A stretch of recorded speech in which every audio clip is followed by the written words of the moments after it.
Welcome Raptors, this is Paul Mills, also known as Binarai, here for another Raptoreum weekly update on the 7th of July 2024. It is an absolute pleasure to have you with us. Let's get this started.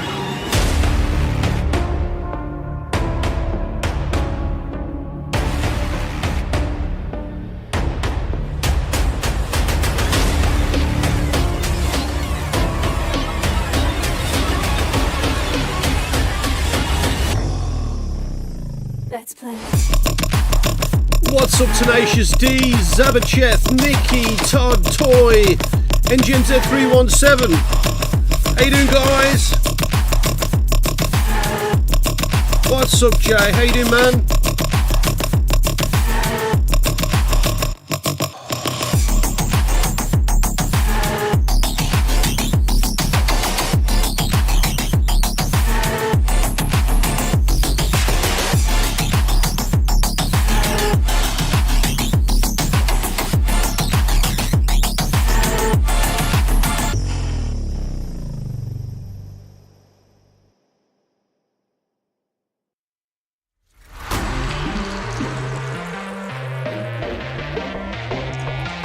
Today's stream is called Bent Not Broken, as named by the CryptoSmith himself.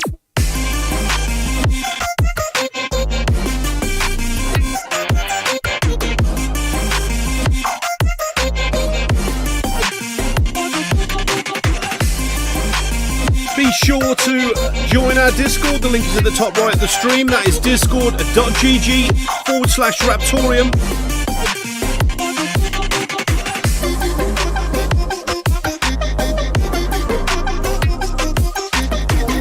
How you doing, Tube and Jar?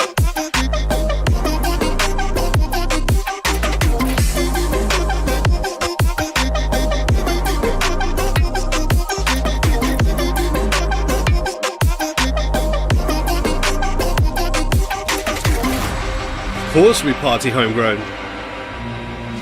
We always party.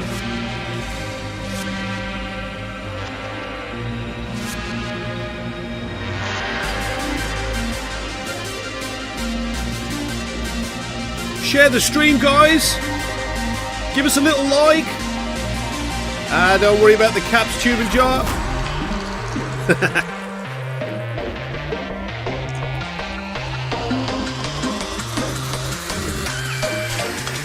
This is Raptoreum.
just about another 10 minutes and we'll get started. Thanks for joining. Keep sharing the stream, guys. Much appreciated.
Pop that. Aim in my palm, ain't no way I'll ever drop that. Drop that, drop that, drop that, drop that, drop that, drop that, drop that, drop that, drop that, drop that, drop that, drop that. Big stains dripping on the road.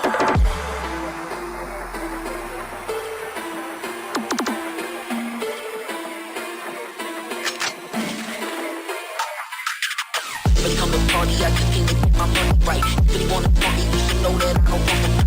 If you wanna step up and get up tonight. If I know really whenever, okay, you know the street. Right, right, right, right, right, right, right, right, right, right. I came out of school, Chevy, put the top back. Put the 5 dunes, watch me follow when I stop that. Ain't in my palm, ain't no way I'll ever drop that. These stains dripping on the road, you can mop that.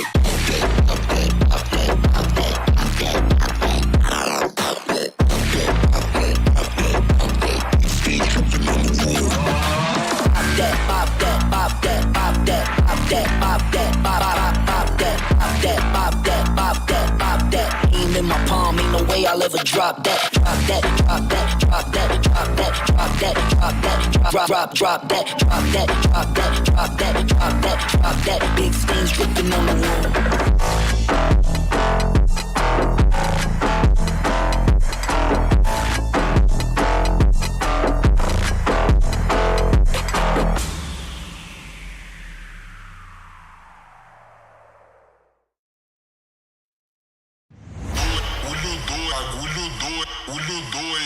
Então ela prefere o DJ, nosso bonde tá pesadão, pesadão, pesadão.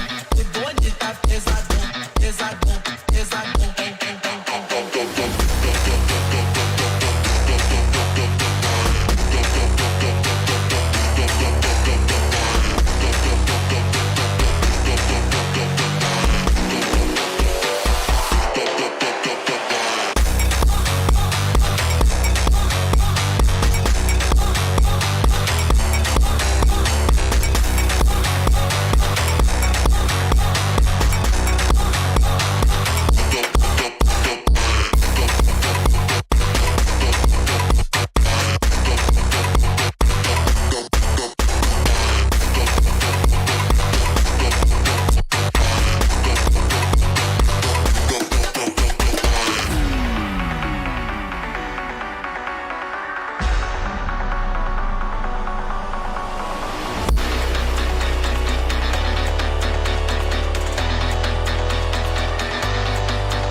Alright guys, thanks for waiting around. It's about time we got started.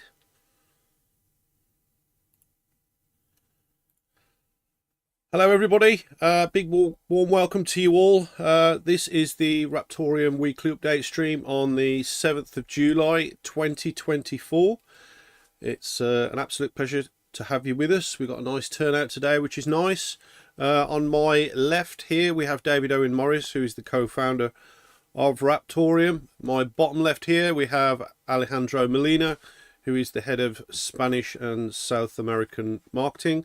And below me we have Adam Scherman, who's the head of the Discord moderation. And my name is Paul Mills, and I'm CMO, and yeah. So how are we all?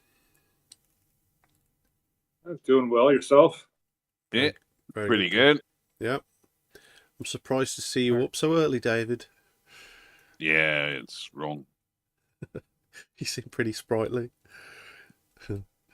Yeah. You good, Alejandro? Yes, thank you. Mike's sounding good today as well. All right. Let's just get started then. David, do you want to start? Sure.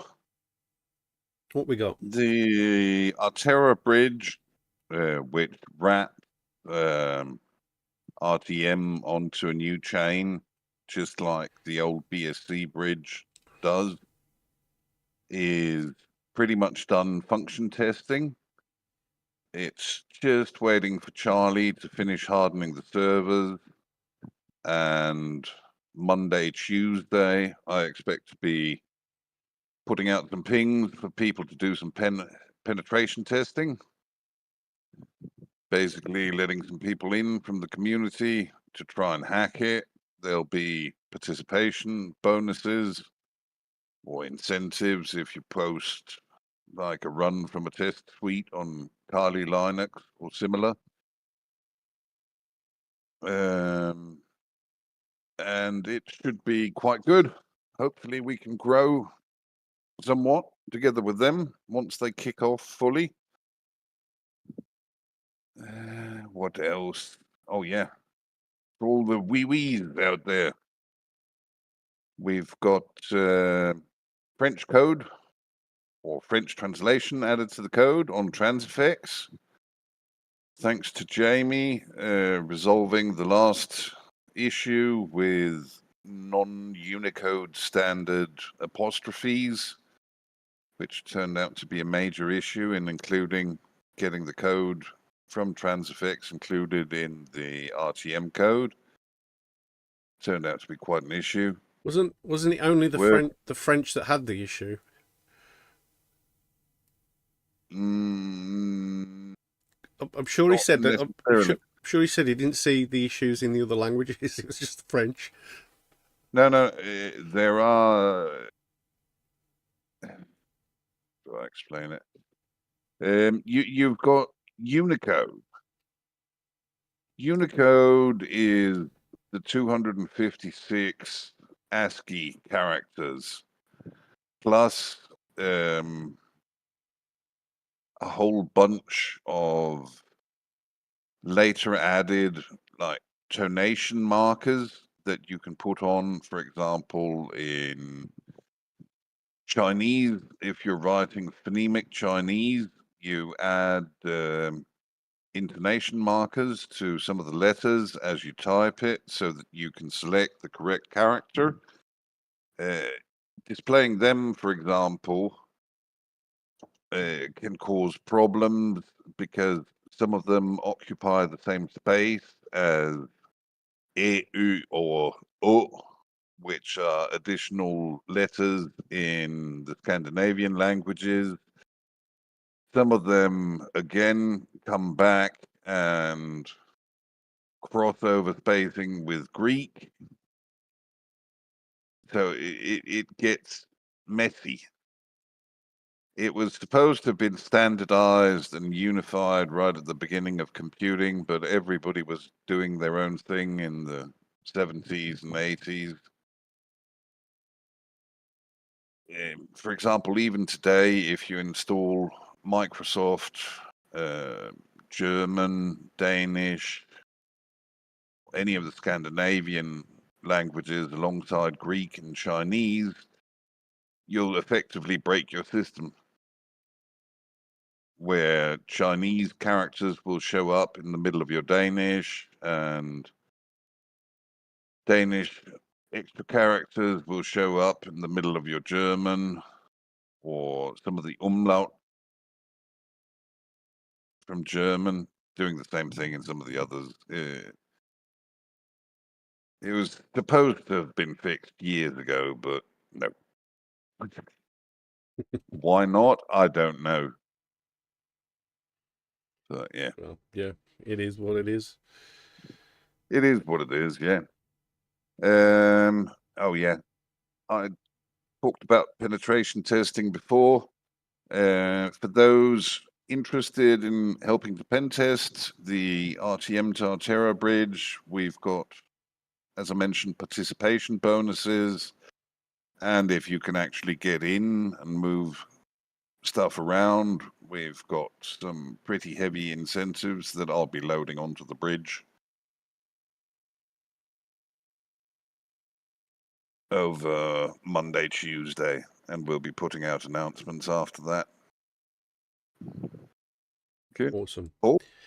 We are going to be starting a new video series on YouTube right here to be delivered every Wednesday, and that is business themed and also tailored for assets as well. We will be continuing this into assets and beyond to give a bit more value moving forward for the new code. It will involve things such as connecting the dots between traditional business and into digital traceability, and also a decentralized future with Raptoreum and our new code as well. It will also be there to showcase like community developments on the assets code, and that should hopefully inspire others as well. And I'll be working with HNS and Charlie and David on bringing these new videos to you every Wednesday. So hopefully on Wednesday you'll see the first one, and we're going to be planning that on Monday and Tuesday. We have, as we talked about previously as well, we do have an intermediary Raptoreum website that is being created by our second site team, which is headed by Dead Sky. That is imminently being pushed over to our servers ready for the Raptoreum assets launch. It's notably better visually than the one we've got, and it'll certainly be a nice stepping stone until we get the site 2.0 up from the team over there. And also in terms of the site 2.0, there's been a bit of work from myself over the last week in adding a bit more of an extensive team blurb for the entire team for that section of the website experience. Also, as you know, I've been working on the Raptoreum assets white paper. The final work on that was completed, so that is just being polished up now, ready for release. We also have some updates from the Talon development team over at Osmium. Talon is going through some infrastructure upgrades. We're also writing tests so that the dev process is more robust, and it's good practice to do this as development continues more thoroughly. There are some small things here and there that have been added, such as like auto locks after user defined time, so it auto locks a little bit like MetaMasters. You can also now display and copy the wallet private keys, which is super important in giving the user the power to do what he likes with his wallet keys and things like that, just like MetaMasters as well. So that's some small updates from Talon. David, I noticed a few things with the code that were committed. Do you want to talk about what that was? I think that was basically what I just talked about with the French, and there were one or two other relatively minor things. We've got the heavy stuff coming in this week, but what else has come in has been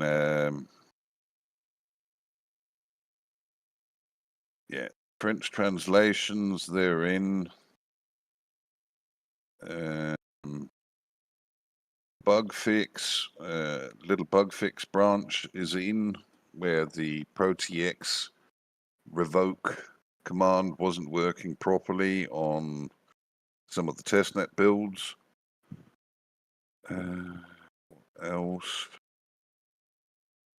Yeah, I believe that was it, really. We had a small deadlock issue that was fixed as well, where one of the databases was not finishing loading properly and would lock up, causing the wallet to lock up for a while. Yeah, what else is going on?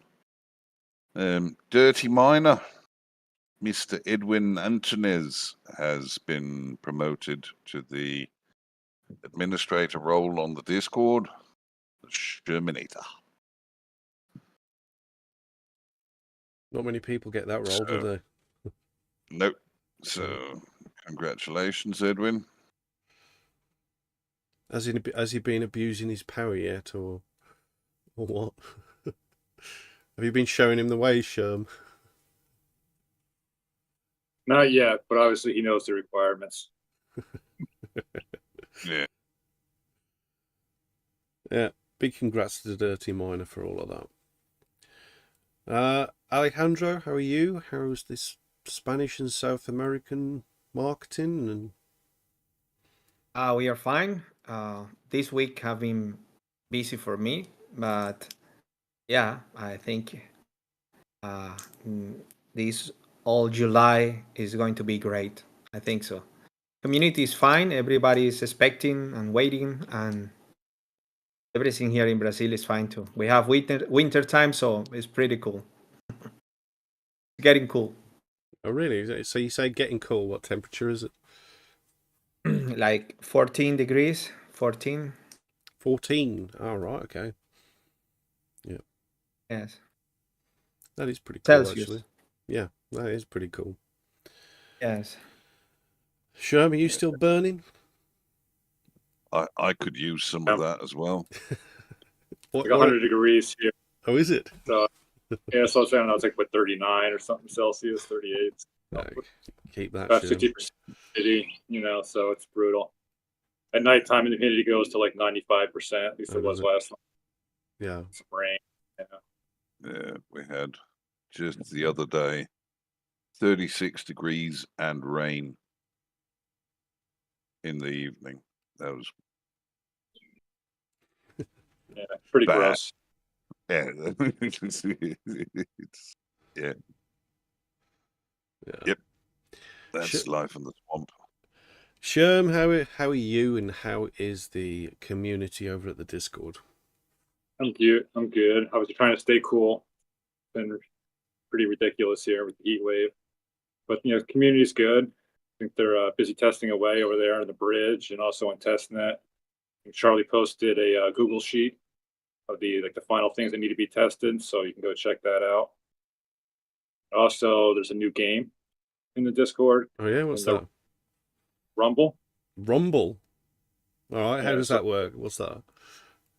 Basically, you start battles. And you basically click on the emoji and you join the battle, and then you fight and you get gold and a few other things. It's got like a text battle. It's fun. Like, how do you fight? You just have to click the emoji to be part of Yeah. it, or Yeah, that's just a text-based, battle, randomized. can you like upgrade your profile or anything? You can upgrade like your banner when you win, or some of your quotes, things like that. Yeah. So you can buy stuff with your gold, and All right, we need to have a battle after this then, Sherm. that's what I was thinking. After the stream, we got to do some battling. So we can do some competitions toward with some RTM. We can figure out some things, especially after trivia, post trivia battles. But it seems like everybody's enjoying it. Yeah. All right, we'll check that out. Okay, I'm going to go to the YouTube stream and have a look what people are saying. If you've got any questions for us, we are here. We have another 15 minutes to kill, really. We've been quite quick today with what we've been talking about. If you've got any questions, send them over. We'll answer them.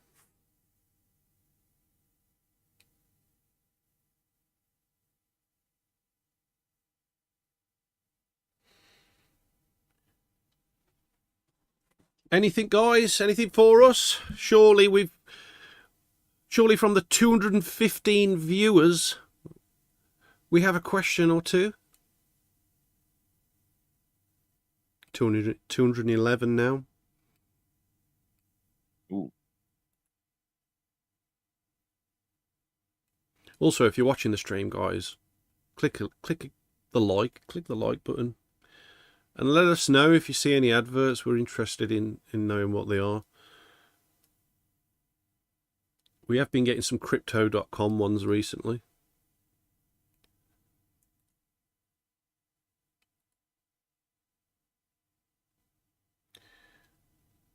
Homegrown saying Vive la France.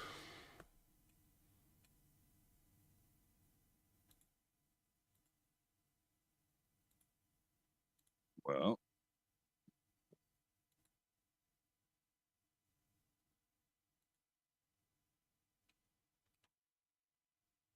anything going on in the party chat? Homegrown was saying Vive la France, and now he's saying Vive la RTM Revolution. Oh. David, when moon?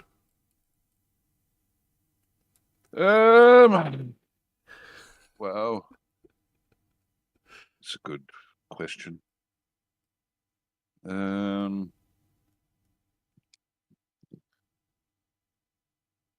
That really is a good question. It depends on what goes on with the overall markets.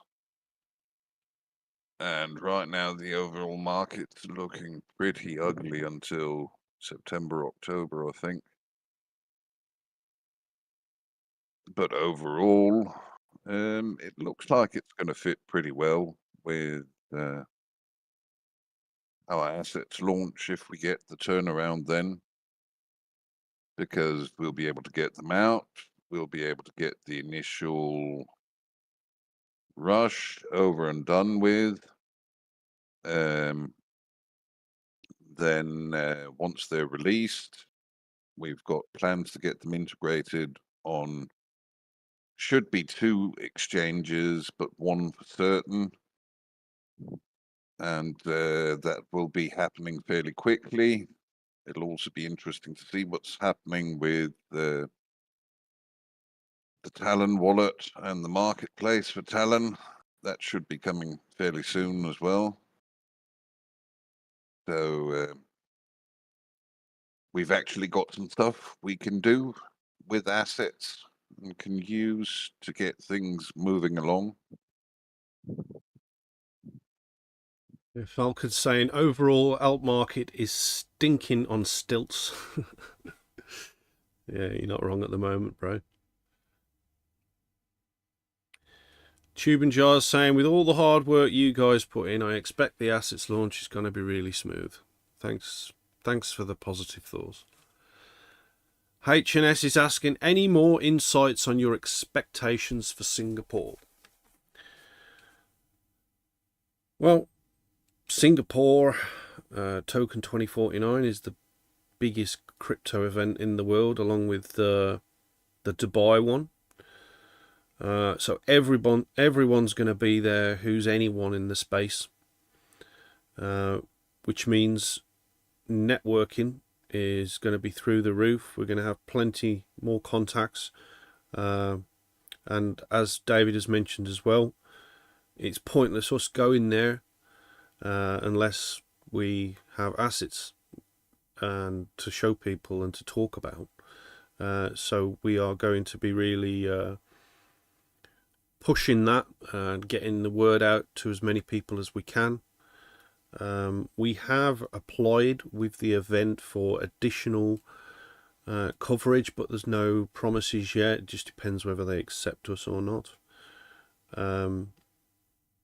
So yeah, we're hopefully going to talk to as many people as we can, get as many contacts as we can. That includes wallet providers, exchanges, promoters, anything like that, you know. And hopefully we can showcase some of the things that the community have been building as well, just to show that we aren't just there dancing around with assets without an actual ecosystem behind it. So yeah, it's we're excited about going. The only thing I'm really nervous about is sharing a hotel with the Baguette Nibbler. We need to sort your hotel still, David. Yeah. Yeah. We need to do it sooner rather than later. Otherwise, it's just going to go because it's so close to the event. Yeah, true that. We'll have to do it after the stream. Maybe a Airbnb, nice apartment, 3 rooms, difference.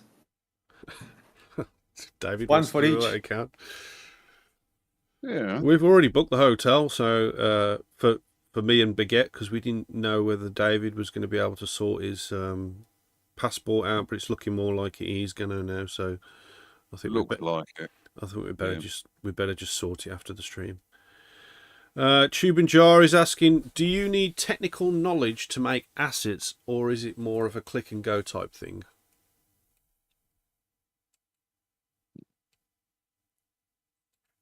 You don't really. Well, You don't, not really technical knowledge per se.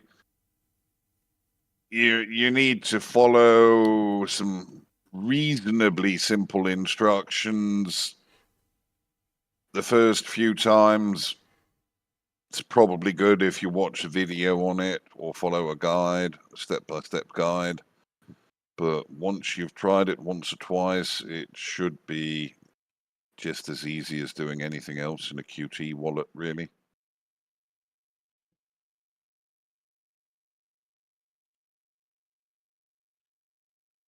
Okay, any more questions for us, guys? If there isn't, then we will go into the interlude for the CryptoSmith stream. Tube and Jar is typing again.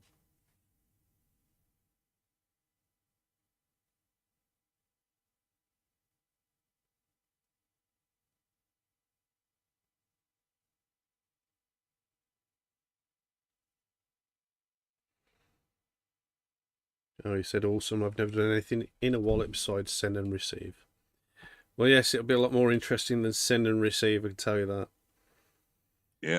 You'll even be able to basically watch attachments in the wallet, at least if they're static pictures. Yeah. That's coming very soon. And also on the Explorer as well that Nando was working on. Yeah.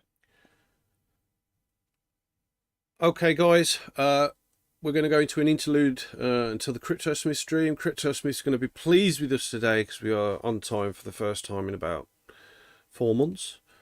Yeah, we're going to go to a 5-minute interlude. Don't forget, guys, we do this every single week, exactly the same time, and then the last Sunday of every month we do an AMA, or at least try and do an AMA at the last Sunday of every month. It's been more than 4 months since we've been on time, Paul. Yeah, it probably has, yeah. Well, we've got a lot to talk about usually. All right, I'll take one more question from Tube and Jar. Can anyone see these pictures publicly, or are they only viewable by key holders? People can see these publicly. They work exactly the same as NFTs on other chains. So if you just literally put the asset ID or name into the search, then you will be able to see them on the Explorer in a public fashion. Just the same as NFTs work. You know, you want to show off your artwork, don't you? And that applies to the logo as well for the NFT or the asset as well. You'll be able to see that publicly. Okay, guys, big thanks to everyone that's watching. Nice to see we've got a decent turnout today. And don't go anywhere because the CryptoSmith stream is coming right up. And be sure to follow us at Raptoreum. That is at X and at Instagram, and official Raptoreum at TikTok. And also, please give this YouTube stream a like and click the little bell to be kept up to date with any new Raptoreum streams and videos moving forward as we go into Assets Code, to be kept up to date with anything we do. Don't forget, we do have a new line of videos coming on Wednesday, which will highlight assets and and talk about how businesses can onboard onto the Raptoreum chain from a traditional perspective. Thank you all for watching us, and yeah, like I said, don't go anywhere. Yeah, thanks everybody. Catch you soon. Yep.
Welcome, Raptors. Get it, USB. CryptoSmith con un ritmo y dale fin. Seguro que pega un hit, semana de actualización. Raptoreum está en cadena y yo traigo el micro en on. Tirando fuego, somos rapaces. Solo espera lo que viene. Wait.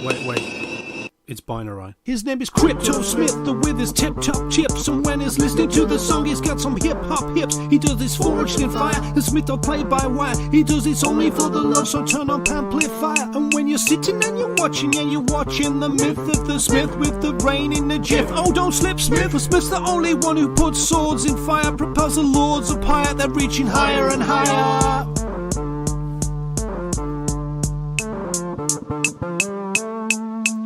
Smith, what you making, man? What you making, Smith? Smith!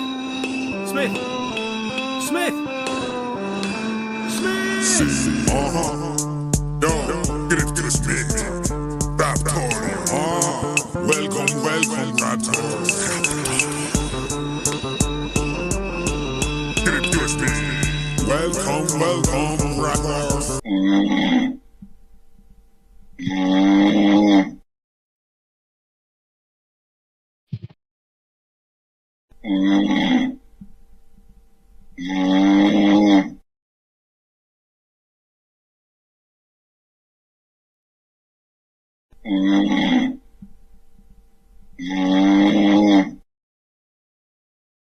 Hey!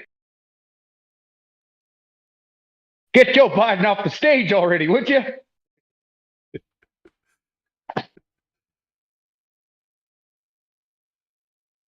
How are you doing, CryptoSmith? I'm doing very well. How about you? Very good, thank you. Yeah, doing good. Good. Did you notice something in the Discord? I did. I responded. Oh, have you? Yeah. I did. Yeah.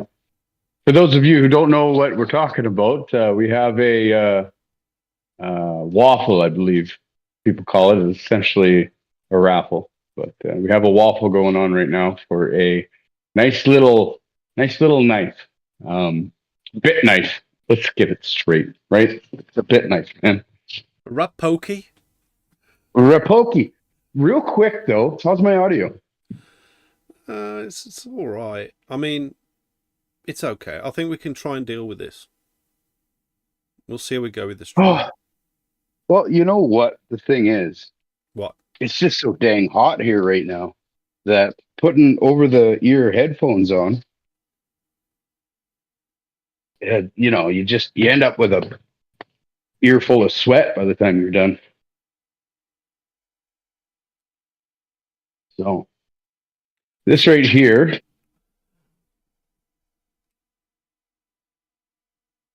Yeah, we got it. Yeah. That is the Rapoki.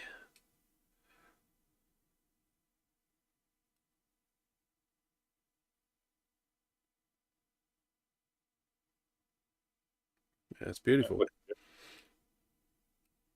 Scherm, do you not want to fill the last spot, Scherm?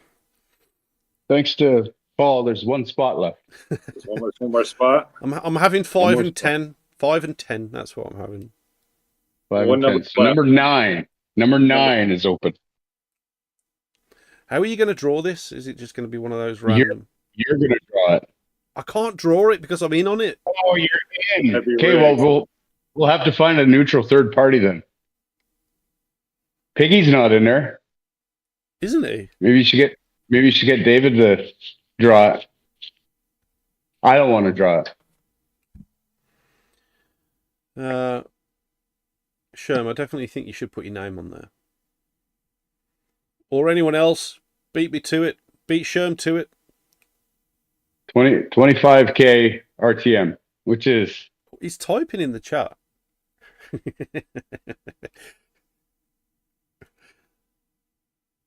Oh, he did it. He doesn't want to be left out. He's done it. That is filled. Yeah, man. Next week, we'll get... You guys go ahead and do it on the update. Get David to do it. All right. Okay. I don't know. Figure out something. Random number generator. I don't know. Well, I feel like David's usually here near the start, so maybe we could do it at the start of the next Smith stream next week. And we'll just get him to, I don't know. Pick a number out of a hat or something. Yeah. Yeah, I'm sure he can do that. oh, you don't want to do random number generators. There's those ones that are like a wheel, and it go. It really, build up the suspense of it. Yeah, I've seen those. That's what Raptor Lotto uses, isn't it? Oh yeah, Raptor Lotto. It's Yeah. one of those spinning wheel things. Anyway, Yeah, I'll figure. anyway, it's nice to see that filled up, and maybe you could start another one now, and we can try and fill that up. It's been it's been so long. I was clicking through the chats and thought, you know what, you were asking me months ago to if I wanted a spot. So I thought, you know what, I'll just do it. It's good though. I've already started its partner. I'm not gonna lie. Have you? Yeah. Not overly zealous about taking it from depletion, but it's a double-edged. Oh yeah. So yeah, it'll have some nice little features. Could be featured as one of those like Chinese throwing knives or something. Yeah. So anyways, who are you? Right. My name is Jesse Lambert. Hello, and Jesse. people call me the Smith. CryptoSmith. Why do they call you that? Well, you know what? My wife asked me the same question, and I sat her down and squared her shoulders up, and I said, "Woman, they call me the Smith because I smith things. We make things, real world items. We digitize them, put them on the blockchain, transparent, trustless. Everything can be seen. Nothing can be copied unless I don't even know how. I don't. It's beyond my understanding. But not only does that not even matter, because you're going to have this real world item in your possession, but you're also going to be doing stuff like, I don't know, playing with it on a game. Or maybe opening up your 3D app on your phone and showing your buddy. Your knife stays at home, but it's right there on your handheld game or 3D viewer. One really cool thing that we've been talking about is actually give it the ability to have an upgrade within a game, and then that upgrade unlocks a digital code on the blockchain, and that itself could be an asset in which you then exchange for the real upgrade to your knife or your sword or your flail mace or whatever it is. And so I basically get that code for you backed up by the blockchain and send it. And then you can physically upgrade your weapon as well as digitally upgrade your weapon. Awesome. That kind of stuff. So are you going to have time to play the games when they're made and you've got your weapons on there? No. I wish. It'd be pretty cool. I mean, just show up and everybody's like, oh crap, Smith's here. We might as well just go home. He's got. Then I just pull out like a claymore. Yeah. So I'm interested in the name and why you chose that. Yeah. Well, so I have to fess up to you a little bit.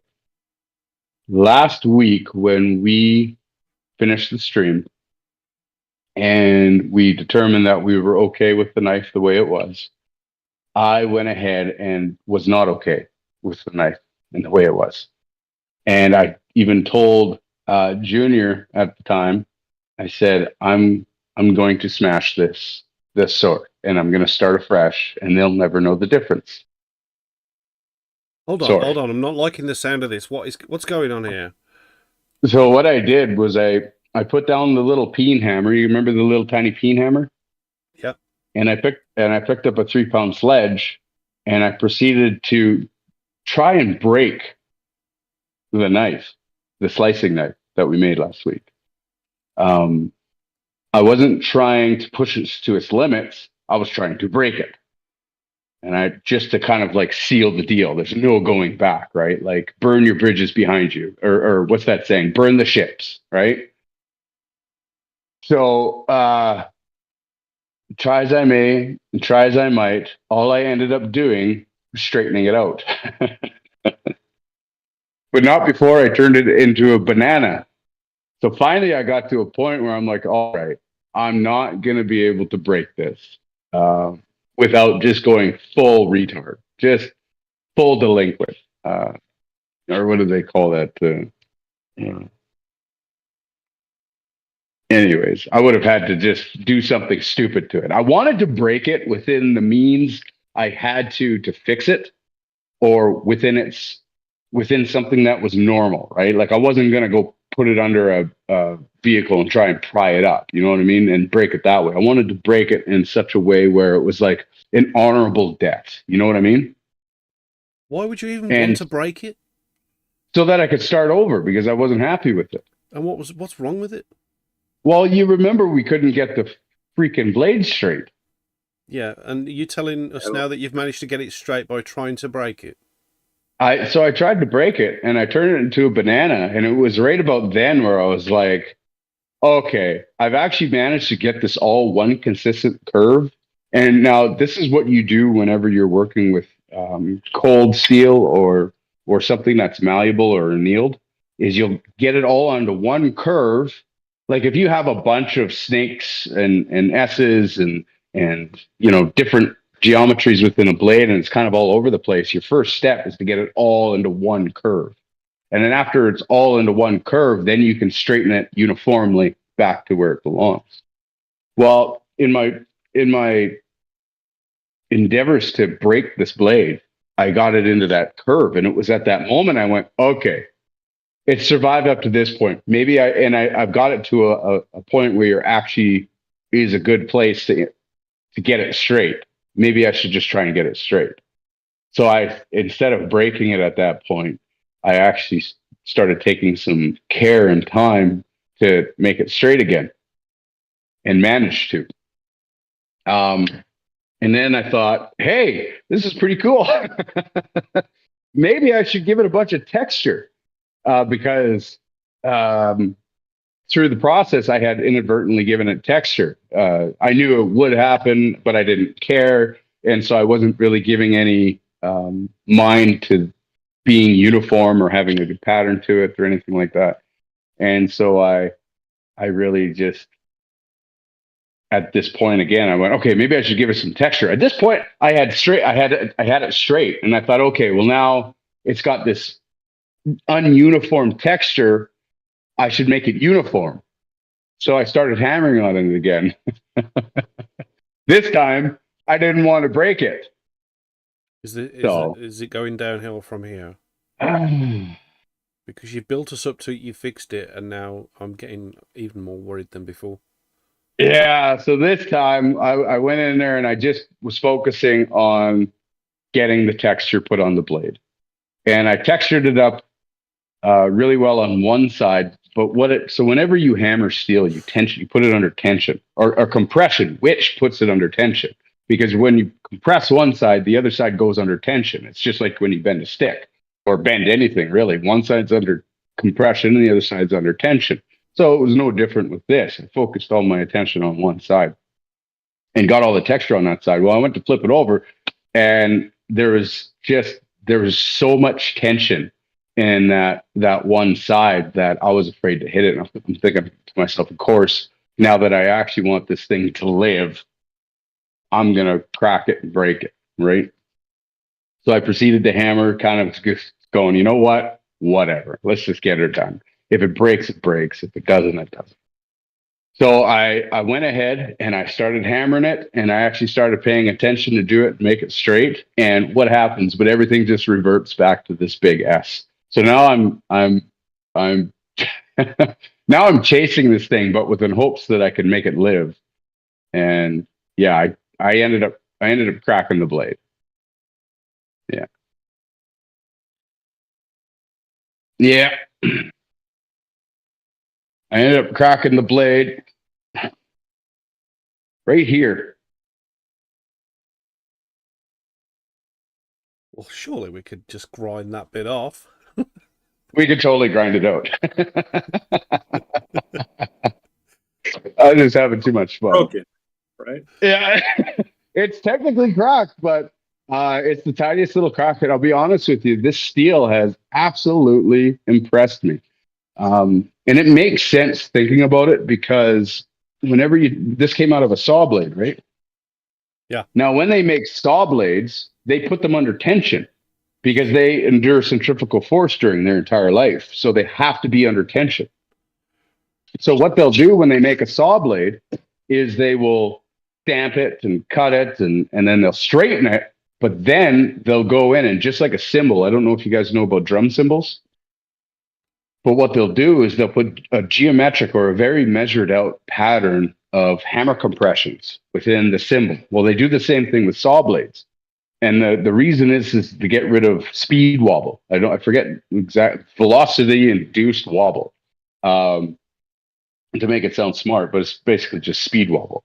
And so that tension keeps everything nice and tight and wants to keep it in a centrifugal force.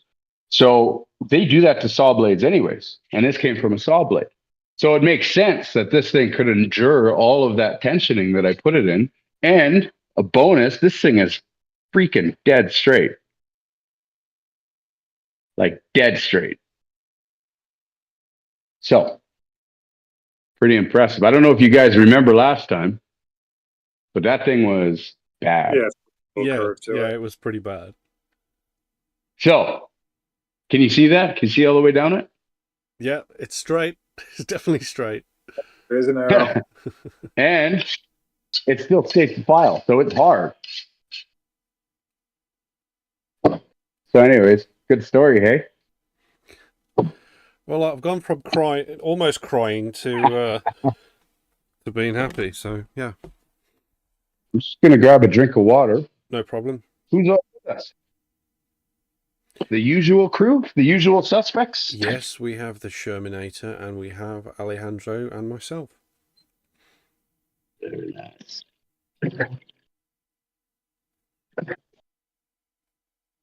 How's you guys' week's been? It's been all right. Been pretty busy, really, with the family and things. Obviously, we've got the football on at the moment, so everybody's watching the football. Oh, that's right, the Euro Cup, right? Yeah. Yeah, we're playing the Netherlands on Wednesday. And if we win that, we're in the final. That'd be nice. You also had the Formula One today. Formula One? Yeah, it was in Britain, or UK, or England. Oh, was it? somewhere. Oh, I don't know anything about that. Yeah. And Hamilton, your UK guy, won after not winning for years. Yeah. It has a record now for this is last year with Mercedes with the team over there. So he was all emotional. Oh, was he? Why do you think he hasn't won for years? Because he used to just always win, didn't he? Well, he's old now. Suppose he's almost 40. Surely not. Surely he can't be almost 40. Okay. Okay, Google.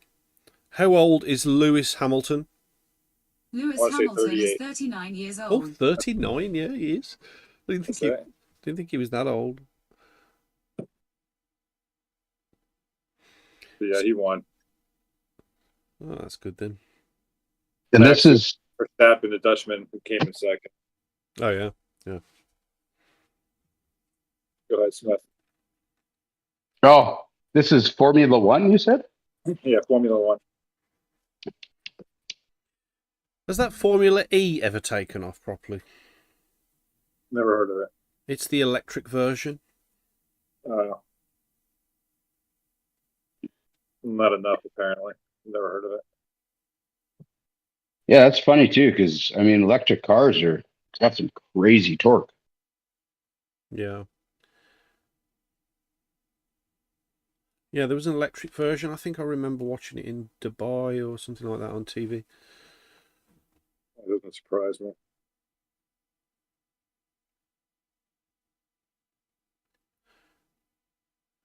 So are we going to be continuing with this today, Smith? Yes, sir. What are we going to be doing with the handle? Yeah, so we're doing a handle today? Yes, sir. Let's. And are we going to go and cut off that broken bit? Yes, sir. So I think we'll do something like that, Okay. right? Yeah. Make it look fast. I like my knives to look fast. And then we're gonna go ahead and mark out some holes.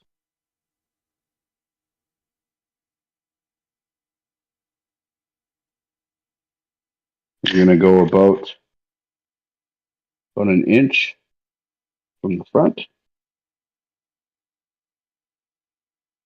A bit more than an inch from the back.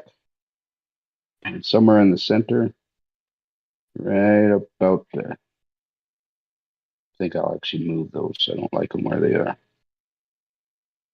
Probably go here. Here.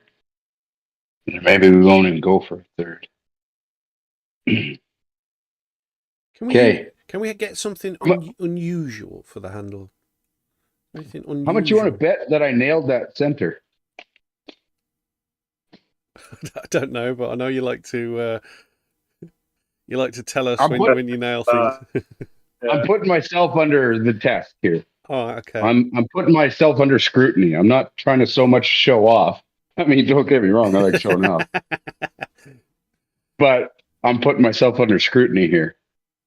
What do you want to bet that center is nailed? Like this, between the two, that it's even. Between the two of what? Which lines? The outside. The outside. The outside.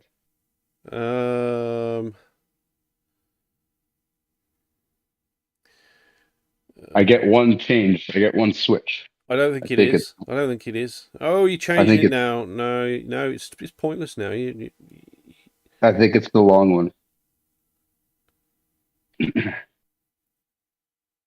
I think it's even further across than that, to be honest with you. I'm going to do some camera skew to really mess you guys up. Okay.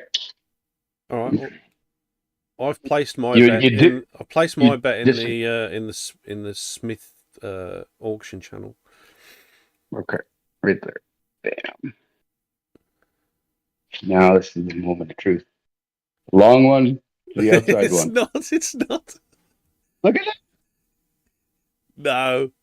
I don't know. It's pretty close. Look at that. Yeah, that's on the outside of that. Come on, you can't lie to us. Oh, that's dead on. You know that's not dead on. Come on. That's dead on. Yeah, you're on the inside of that thick line on the left, by the way. Bearing in mind, let's talk about how thick that line is on the left. And now you're on the outside of the thin line on the right. Come on, come on. That's like buddy on the line. So old guy bets a young fella. He says, "I bet you I could do 300 to 400 push-ups." And the guy says, "Yeah, right." He says, "No, I'll tell you, I do 300 to 400 push-ups right now." Guy says, "Okay, no problem. I'll bet you $1,000. Put your money where your mouth is." The old fella says, "No problem. $1,000 on the table." So he goes down, puts the money down. Old guy gets down into the prone position. He starts doing push-ups, and everybody around counts 1, 2. Third one's getting tough already. 3. Everybody's already having a laugh, right? 4. Old fella gets up, takes $1,000. Young guy says, "What are you doing?" He says, "You said 300 to 400 push-ups. That's 300 to 400 push-ups." Pretty good. You're not there yet, Paul? Not really. I don't know. Maybe it's a bit late for me. 3 to 400. Oh, So right. 4, 5, 6, all the way to Right, 400. yeah. Got you. Right. Okay. Yeah. I'll have to Okay. I'll remember that one. Let's go drill some holes. Let's do it. You might need to Go come to over the... to- If you're going to drill holes, you might need to come to the right of that left line because of how thick it is, you know, and...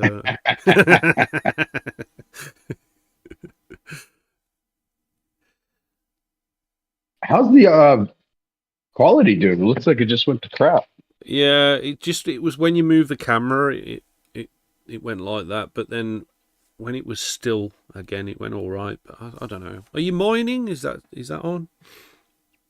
Well, how was the quality up till now?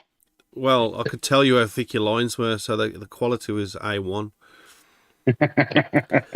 Yeah, miners have been on the whole time. Or have they? They shouldn't really make that much difference, should they? Miners don't use that much internet. No, they don't.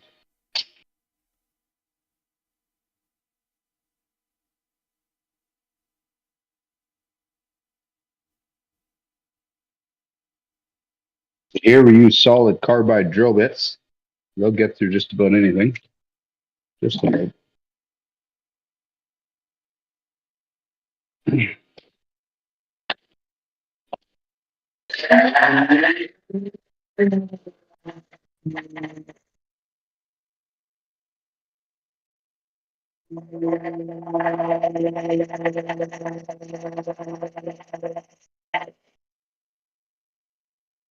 So I've seen a guy.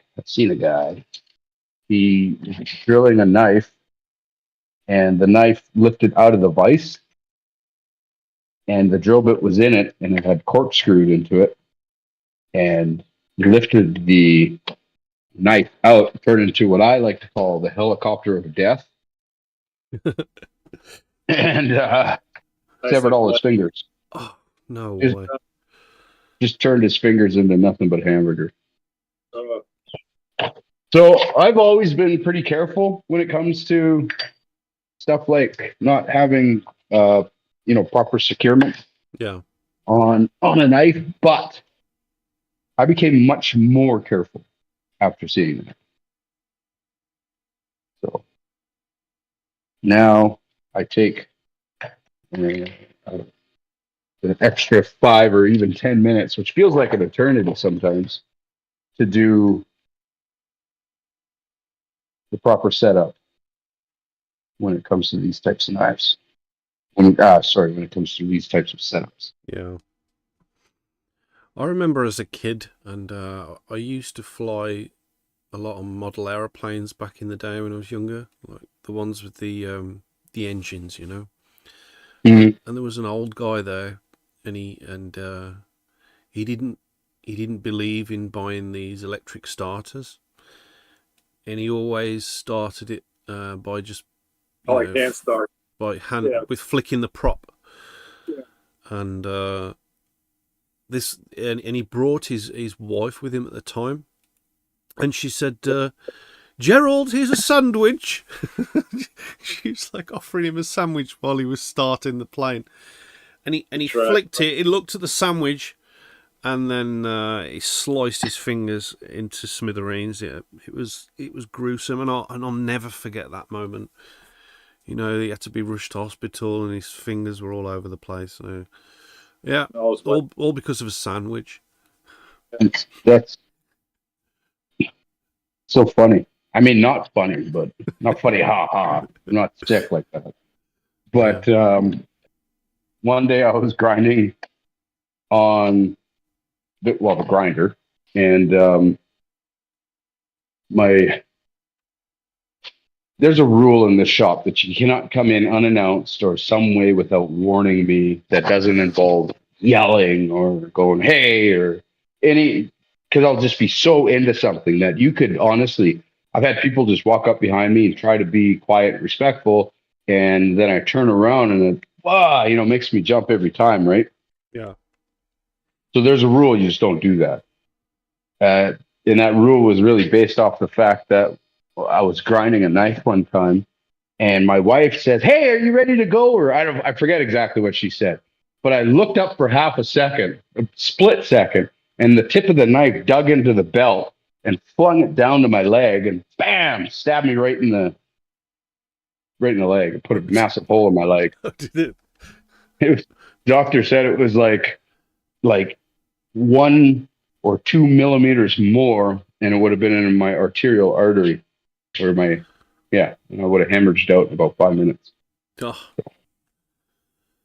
Yeah. So some things I just don't mess around with, And why would you? Extra 5 minutes so that your life isn't changed for the worse. Small price to pay. Small price to pay. So thanks to the fact this carbide drill bit is carbide, it'll get through the hardest of steels when it's wet. In fact, you might even see that it's turning it red hot. Yeah. Carbide actually likes hot. So the rule is for carbide, you either drill it with no coolant whatsoever and just let it do its thing, or you should do it flood coolant and don't let it get up at all. But no in between, like spritz and coolant on their mid, you're sure to get you're good with that. So I have the vise hanging onto it, and I have the hold down clamp hanging on. The hold down clamp not only applies down pressure, also if you decide I want to spin anyway, acts as a obstruction to the tap. We don't understand anything you're saying while the drill's on. You turn into a robot, Smith. Oh, so it wasn't just me. Okay. I think it's. I'll go put my. I don't think. I'll go put my headphones. I don't think it's the headphones, Smith. I think it's just. It must be the internet connection. It must be. It was perfect, and then it just went to crap as soon as you turned the drill on, the pillar drill. That's not a pillar drill. Oh, All right. Well, I do apologize. I mean, first of all, it's not what you would call a pillar drill. It's not the drill press, as we call it. This is a mill. But the quality's good now. Mill's much different. Okay. I think you're. Well, the stream is gone A1 again now. It's perfect. That's good. All good. Looking for my earbuds pillbox. I can put these things away.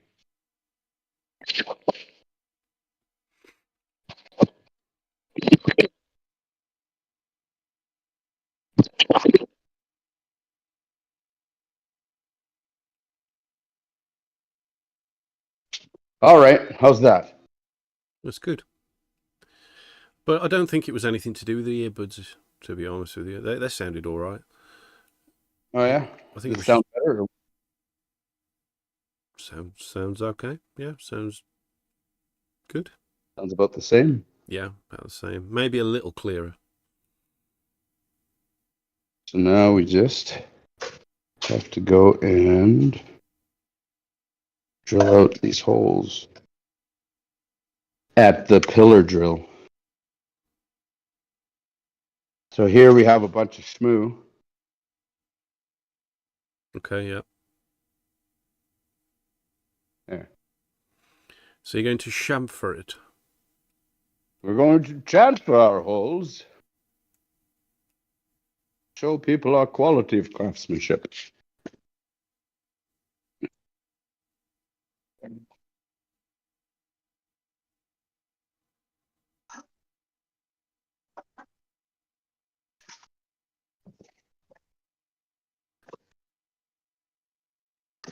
that, I've got this old masonry bit. It's got a carbide insert on it. Oh yeah. And rather than a dull impact friendly geometry, I've ground out the carbide to be sharp. So now it cuts rather than its original job of being able to impact.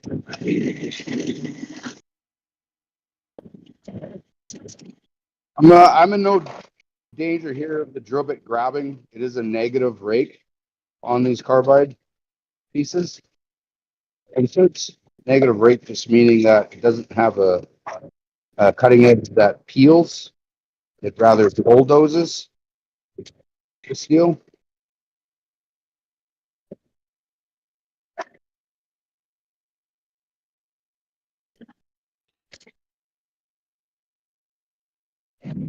Is it important to still have a chamfer even though you're going to be putting a handle either side? It does give it extra strength because it doesn't have what's called stress risers. Okay. Stress risers are anything that comes to a immediate end or a sharp point or anything like that, and it just allows any kind of force to be concentrated in that one area, essentially. So whenever you have an arc or a triangle, transfers the load down, right? Yeah. But an arc, the nice thing about an arc is it's all like an eggshell. You can't break an eggshell. That's your Superman. All right. Let's you said you want to do something different for the handle. What are you thinking? Yeah, I don't know. Maybe something strange.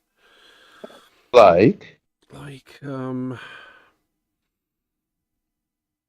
maybe we could make an epoxy resin paper mache handle. Have you got any old newspaper? I mean, I think that'd be cool. No. That'd be cool. Yeah. Well, you don't have to, but I just thought that would be cool.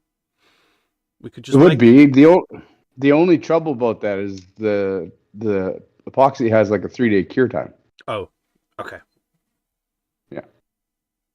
I mean, we could use 5-minute epoxy, but we'll never get a usable material out of it. I mean, we could just spend the stream building that and then stretch it out another stream. I do want to point out right here the texture that's now in this blade. Oh yeah. And I wanted to keep that as kind of its story. Yeah. Yeah, it looks awesome. Looks really nice. Yeah, especially along that spine there. Yeah. It looks really old like that. You know what I mean? Yeah. So with that in mind, you still thinking old newspaper? I don't have it. I don't know if I have any old newspaper on hand. Fetish. He always mentions paper mache. Yeah. Not the first time. Yeah. We should make a machete with paper mache. A paper machete. And call it the paper machete. Let's put that in our later box. Okay. And you know what'd be cool is if we got some input, like people from the community can all kind of contribute, say an old paper or something. I don't know, all kinds of paper, or like we could do linen. We could do all kinds of handle material, like with epoxy in that respect. Yeah. But it just takes time. So on this one, any other ideas? Have you got any old bone that we can fill in with epoxy and that we can stain as well? Stained bone. I have lots of antler. I think that would go with the old look of the blade. I probably shouldn't even mention this because I'm not going to actually do anything with it, but I have something very old. You could use this mammoth tusk. Oh, you can't use that. I know you can't use that. It's not in that caliber. Yeah. You can't use that. Yeah.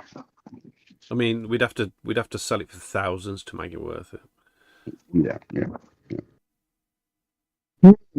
Old stuff. Okay. Antler. The trouble with the antler is we've ended up making this handle so wide.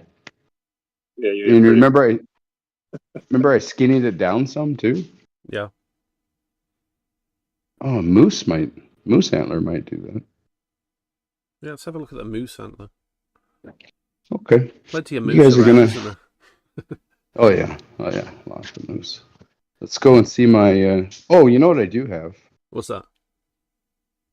I have ram's horn. You know, from a ram. Oh yeah. That might be thick enough for it.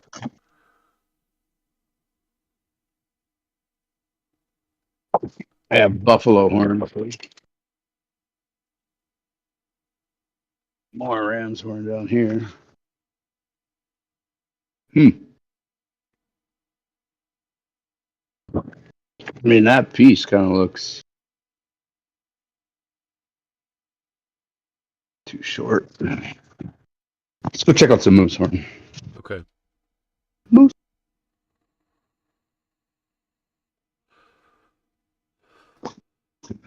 You guys have never been up here. Oh yeah, no secret location. Yeah, definitely. Yeah. Got some animals.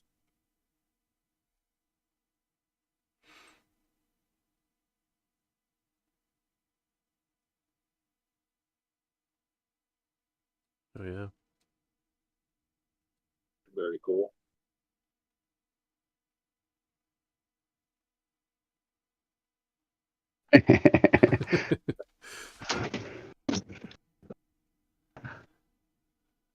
There's some full horn. That's a beast. Here's my antler pile. That's an elk.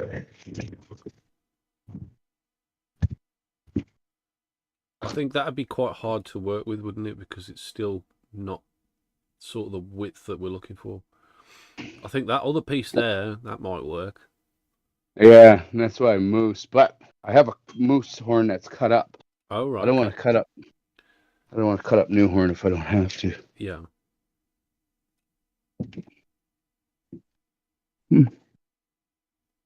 Where? The question is where?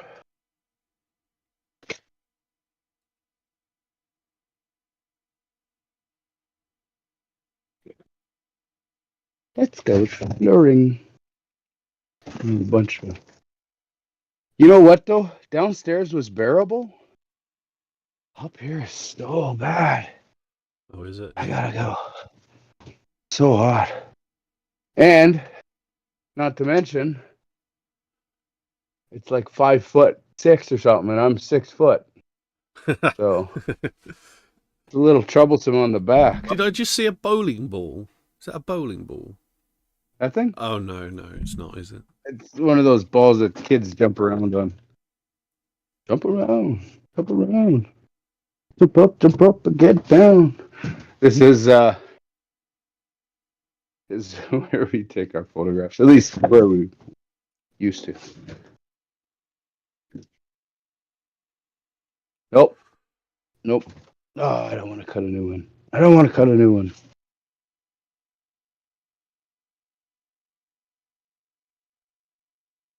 I know I have one that I butchered. I would probably have to do a good search. Oh, my back hates me.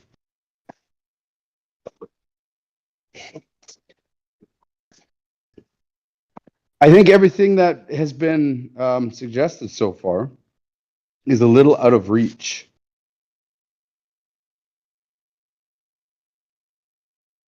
Like, how old are we talking? Because we got some old stuff here too, right? Like, we have this old wood, but I mean, look at it. Would you just look at it? Yep, I'm looking. Turns into, you know, Oh, no, they're too small. I'd have to put a bolster. This stuff right here has been stabilized. It's very hard. But it's old barnwood. But I think this is too small. You've just made such like a cartoonish handle. Cartoonish big. Yeah, just slightly too small, isn't it?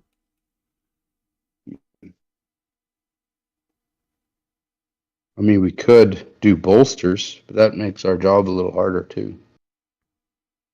Do brass on the end and brass on the front. Yeah, I mean, that's a lot more work. Yeah, it's all about trying to fit it into a 1 hour slot of time, right? And a couple more 10 more minutes, but whatever.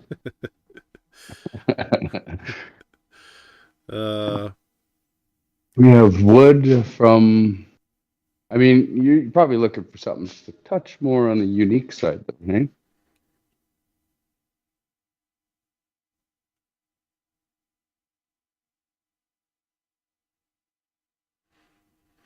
What are you thinking, Smith? Oh, I don't know. I was just gonna do like a cool piece of wood, but now you got me thinking. I'll tell you what. Let's do something down the road where we put some thought into it. But now, let's get her done. How does that sound? Okay. I mean, we do have. I might be able to find a piece of antler that fits the bill, or horn, I guess. Well, that'd be great if we could do that. Yeah. Yeah. Let's give her the old college try. And can we stain? Can we stain the horn an unusual color? Like what kind of color? What's unusual? Like a teal or something like that. Like or Raptoreum orange. We could do Raptoreum orange, yeah. But it's got to be an old shade of orange to go with the blade. Yeah. Well, what would be cool is like coffee. Like a dusty orange, coffee orange.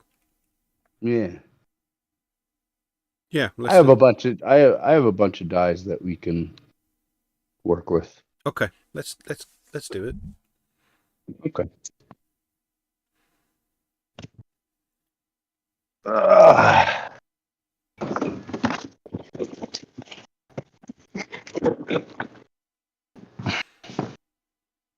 I mean, if we do ram's horn, we don't really have to dye it, though. Because it kind of comes with its own natural color.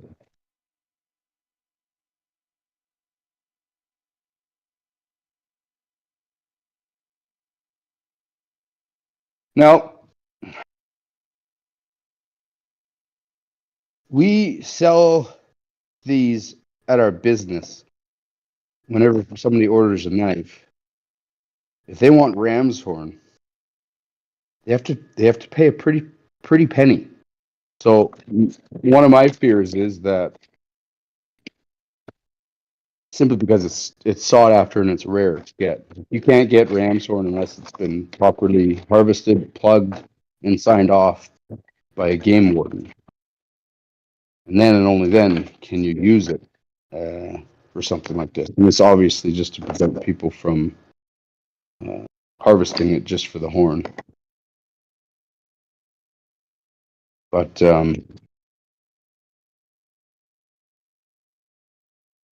well, we have to make sure we tell people that then when it goes up. Maybe have a reserve. Yeah, we're gonna. Maybe having a reserve on it.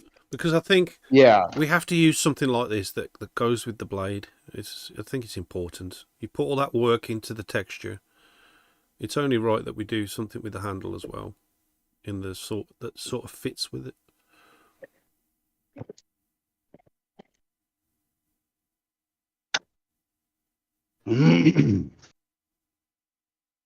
Because you know what would be great is to find a piece that's actually big enough like this and leave that texture on there. Yeah. Now I got to find Rough. essentially a matching piece that's big enough.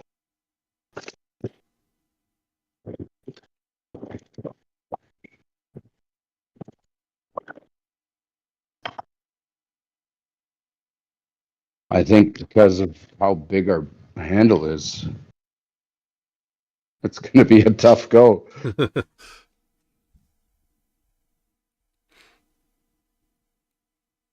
All right. So, yeah, I mean, we can put a brass bolster on here. Yeah. And then I'd have to change the hole pattern, which is whatever. It's no big deal. I would do 2 holes instead of 3. A lot of people, they'll actually drill a bunch of holes into their handle for weight reduction. So extra holes is not a bad thing. It's actually kind of a good thing. So we would fix it there. Trouble is, though, is this one's big enough. Nope, actually it isn't. No, we wouldn't have enough. So that might be our plan then. Okay. Yeah.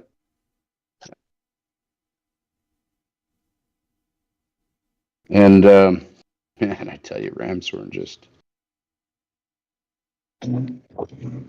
Ramshorn shines up like nobody's business. So got a nice size bolster on here. Trace that out. Get ourselves some holes. 1. Actually, I think we'll use this hole for the bolster. Yeah, make that bolster just a bit bigger. Then we'll have to do a textured brass bolster too, if we're going in the spirit of texture. So that one, I'll go drill a 1/8 hole in there. Okay. And then I'm going to fill this with brass. Yep. And drill a 1/8 hole in there as well. Let's go.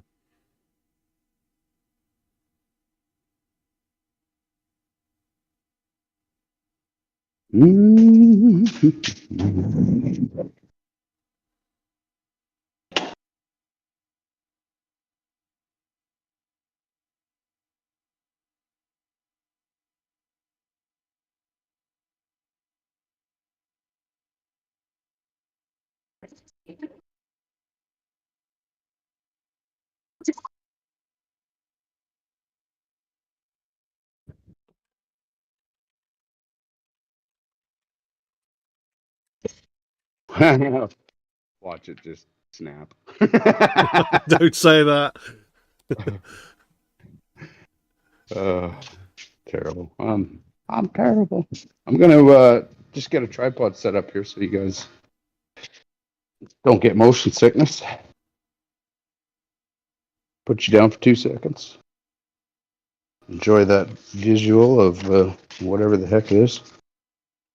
A box and a glass of something.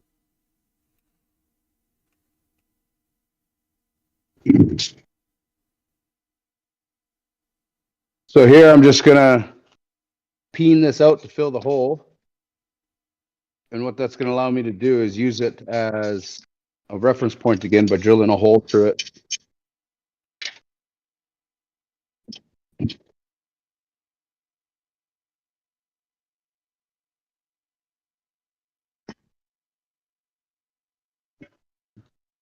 It's basically just the control V. And then I think I'll leave those 2 holes right where they are. Yeah. I might actually bring that one up just a little bit. Yeah, I'll bring that one up. It's a little too far back for my liking. So back to the post drill we go.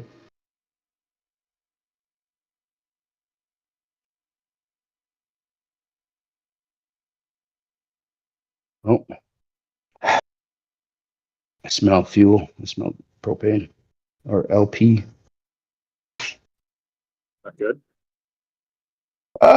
Seems how I don't remember shutting it on or turning it on. Yeah, best check that out.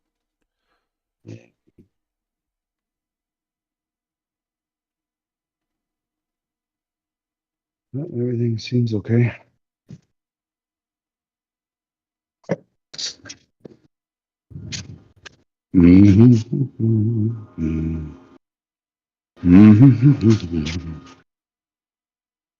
Okay, that's okay. And that's okay. And off we go to the races. I'm just going to eyeball this. I'm most likely going to get it spot on. Yeah. Kidding. You know this carbide drill bit? Is it because it's Yep. carbide you don't need cutting fluid or anything like that, or oil? I wouldn't say you don't need it. It definitely benefits with it. Okay. But because it's carbide, yeah, it doesn't act like steel. Yeah. It can handle temperatures. It's tungsten carbide, which means it can handle temperatures up to 3,000 degrees kind of thing, right? Uh-huh. And still remain integrable. Yeah.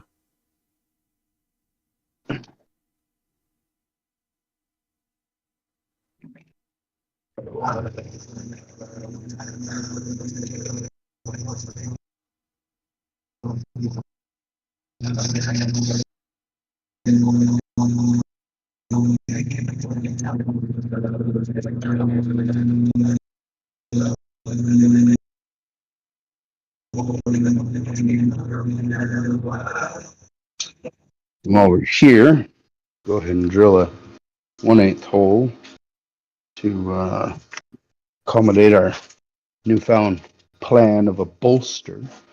Bolsters are cool. I like bolsters. They're a bit more work. And by a bit, I mean a whole crap ton. I do apologise. You should have just ignored me and made it out of wood.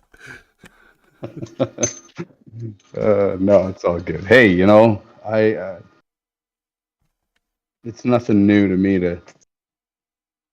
Sometimes, man, I've had to cut blades apart and start fresh, just because you gotta do what's right for the knife is the boss to some degree.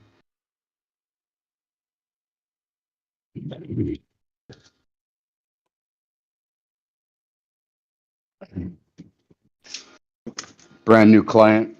We're having a discussion. And I summed the conversation up and I said, listen, it's my job to make you as happy as possible, even if I have to piss you off to do it.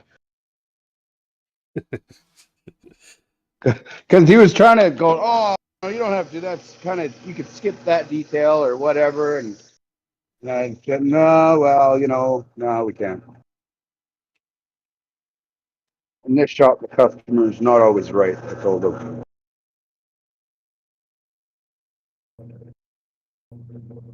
Sometimes I have to, I'm not always right either.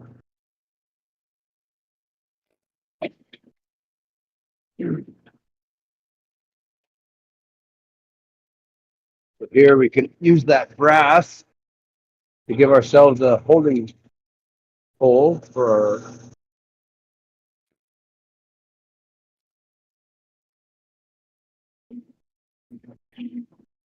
now brass. You'll notice that I'm going in and out of that hole more often than I am the steel, because brass likes to be grabby. Yeah. And brass will actually, that carbide drill bit is brittle like glass. And this 1/4-inch carbide drill bit is about $63 for this one drill bit. Okay. And so them breaking like glass is no bueno. You got to be pretty careful about what you're doing. Yeah. So these will snap like glass. And it is less likely to do it in steel because steel is more responsive than it is in brass. Brass will heat up and it's got a larger expansion coefficient, and it'll actually, that hole will shrink because when it heats up in all directions, or expands in all directions, right? So it's swelling. Swells shut, grabs that drill bit, snap. Like nothing. And I probably got about 100 drill bits over in the other room that are all been broken over time. Oh, really? Yeah. Yeah. Is there any particular brand of drill bits that you prefer?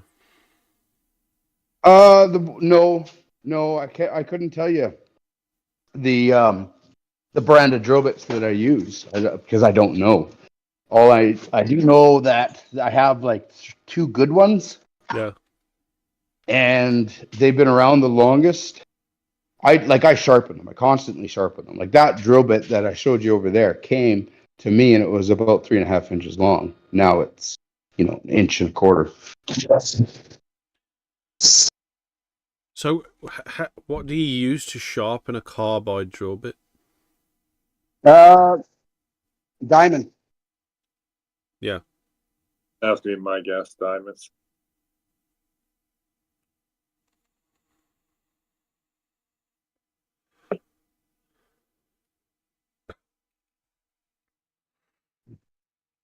So we got that pinned down. All right. And I guess we'll go work on a bolster now. You like how I said that? I guess. Yes. Let's see how fast we can do this. Because that handle is so large, I'm going to do it with a bit of I'm going to go for a thinner handle than, say, the typical 1/4 inch size of handle that I would do. Yeah. I'll probably go with a much thinner one because right now it's filling out my hand this way from the back to the front. And if I start filling it out side to side, I'm not going to have any room to actually grab my hand around. And then you can't feel like you get a good grip on it. And if you don't get a good grip on it, it just feels unsafe. Mm-hmm. Something in your head triggers, the subconscious just goes, I don't like this. So part of a good grip is not even so much, I've seen people take putty and form it to their hand, which is all cool, but definitely not necessary. I've had many people say, oh, how did you figure out my hand size and all that? It was, hey, Dad, it was when he shook your hand, you know what I mean? Like he's just like it's like, no. Of course I let them believe it, right? Like, that sounds good. That's right. Yeah. I don't correct them. Let's just put it that way. But really, it's all about just making sure that you can close your hand around her. That's the number one important. So when we have a wide handle like this, we're going to go ahead and not focus too much on the width this way. Okay. And we'll be okay. Do we need to cut off the broken bit at the back of the blade before we make the bolster? No, not before. We have a lot of work to do, and honestly, after all the work's done, we can still go in there and do it. And I'll be on. Watch here. Let's just go ahead. Just go ahead, because I just like the third time you've mentioned it. Starting to feel like you're gonna have a bit of a complex about it if I don't do something about it right away. OCD's kicking. Just a question. You've obviously got a complex about it. Yeah, it's not coming off. I'll have to do it with the grinder. Okay, so we have our bolster drawn in right here. There's one. There's two. We're going to transfer it onto a piece of brass via the holes. So I'm trying to do this without, typically I would be back and forth between the drill press. I don't want to give you guys motion sickness. So all I'm going to do is just mark one hole. One hole. Right there. And then I'll be back. I'm just going to drill it out. Okay.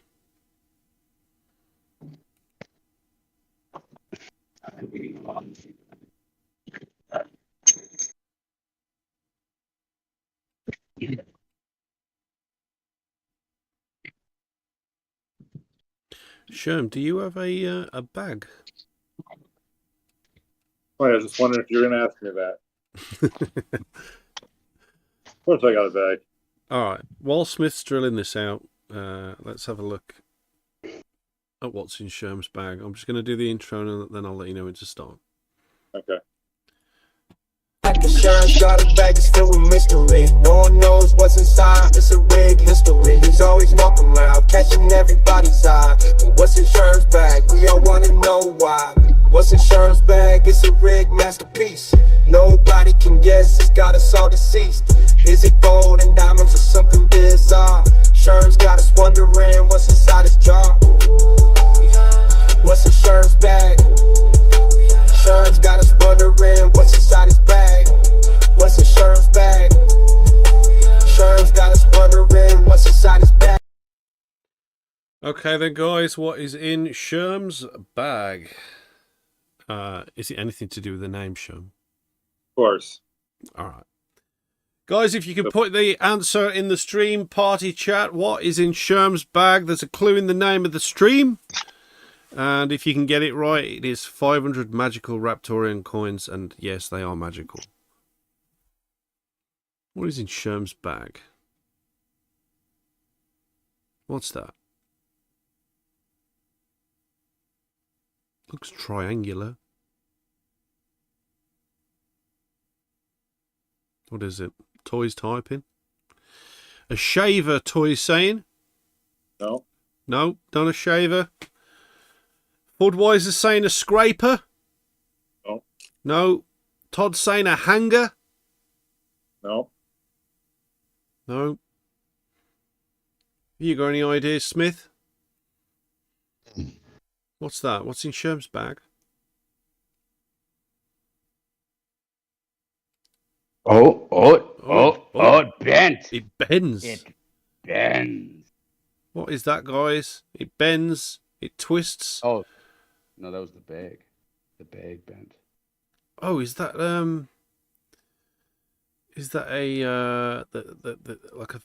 like a feeler gauge? No. Penknife? No. No. Guys, what is in Scherm's bag? Answers in the stream party chat. Let's go. Is it a nail file? No. It Something bent and not broken. It bends, but it won't break. It could literally be anything. Nobody's got a clue. No one's saying anything. They don't know. So it can bend, but it won't break. Say it again. I thought it was going to be easy.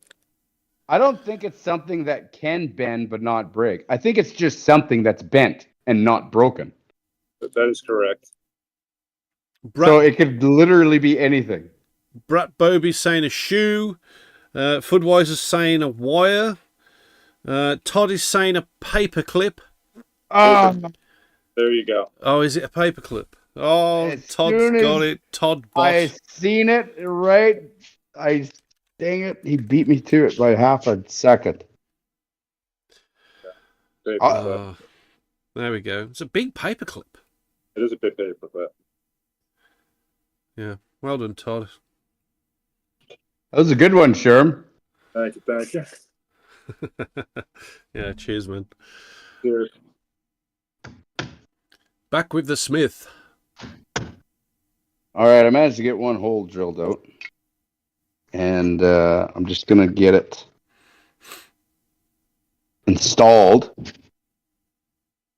onto the knife all rough like. Yeah. And then we're going to go ahead and use this as a reference to drill the other holes so that they are spot on. Spot on.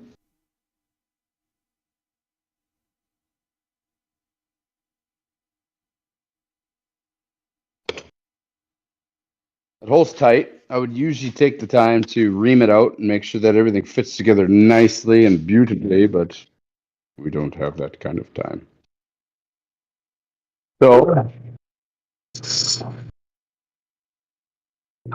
roll this hole out. Now, if you guys are ever drilling brass or any other kind of grabby metal, very quick little trick. Hopefully it's quick.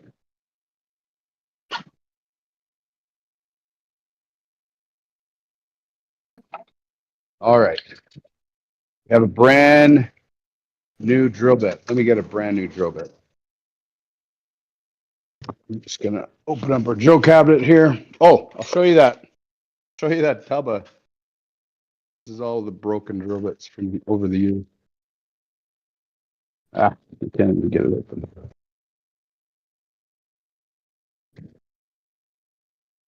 All these broken drill bits from over the years. Yeah. There's Now, what are you gonna do with them? well, you can actually trade in carbide. They'll give you Oh, so kind of $17 under a pound. or something? Gonna pay you for Yeah, it. but I've used them for other, like I'll grind them into other tools. Okay. But I don't do it very often because grinding carbide is actually quite toxic. It's cemented together with cobalt, and cobalt is bad news. Okay, so anyways, quick little tip. Grab a brand new drill bit.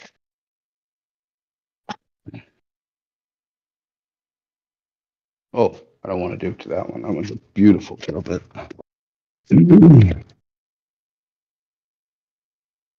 This is half the battle, I can tell you what. Okay. You guys notice here the factory grind on this drill bit? Yep. Nice and keen. Yep. Well, the thing is when you put this into, actually, you know what? This one will do. And I don't have to change out the chucks.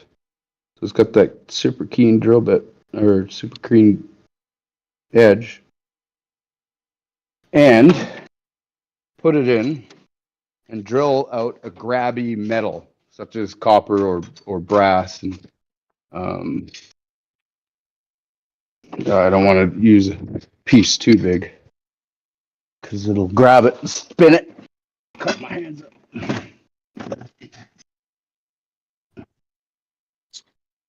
Can you see me over here? Nope. Oh, good. So here's this little piece of brass.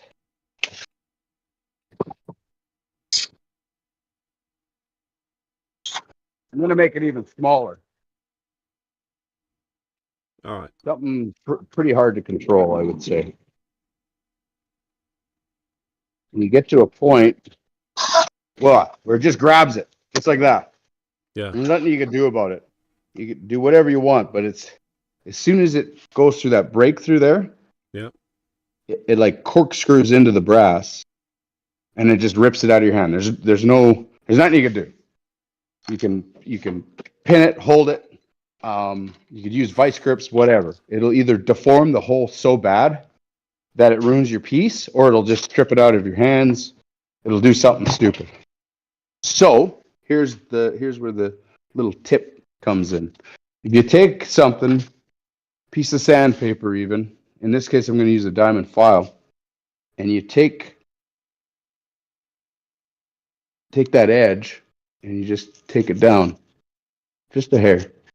You're creating what's called a negative rake. See that? Yep. See that?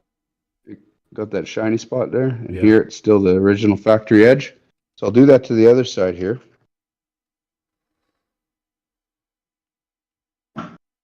So now I have a negative edge on this thing. I hope I didn't rush it. But what you should get, of course, now I have a bump I've got to get rid of. Here, I'll just grab a new piece. What you should get is a filing action. Now it's no longer trying to cut and peel metal out. It files through. And now it doesn't grab your piece. It just gives you nice clean holes. All right. Okay. Right. Yeah.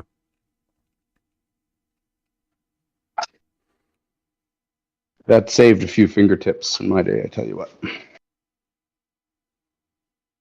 Okay, so the other reason I mentioned that is because this has a negative rake on it, and I will never drill a hole through a hole in a knife unless I'm doing it with a negative raked tool. Otherwise, you're just asking for trouble. So I have that one piece done, and I am probably going to have to make another piece for the other side. Nope. Yep, I am. Dang it. sacrifice. I'm gonna have to sacrifice a piece of 3/8 brass, which is twice as thick as I need.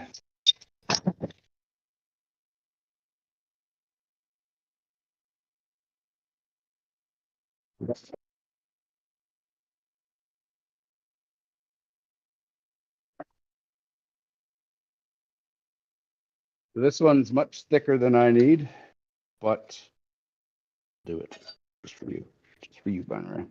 Thank you. It'll be worth it. It'll be worth it in the end. I know.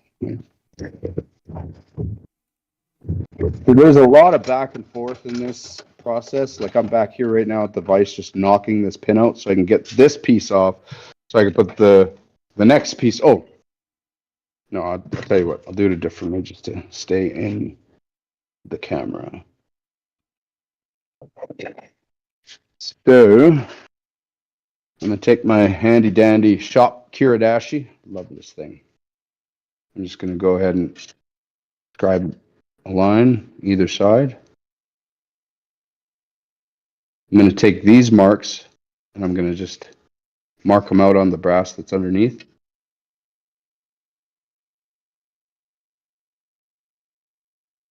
I'm going to take this off. My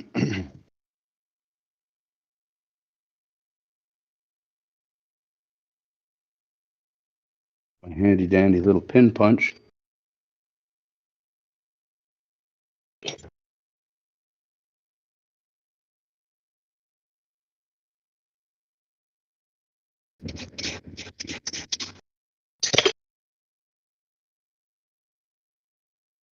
I'm going to take the template that I used to mark my guard, and I'm going to just line up these the marks that I made with the Kiradashi.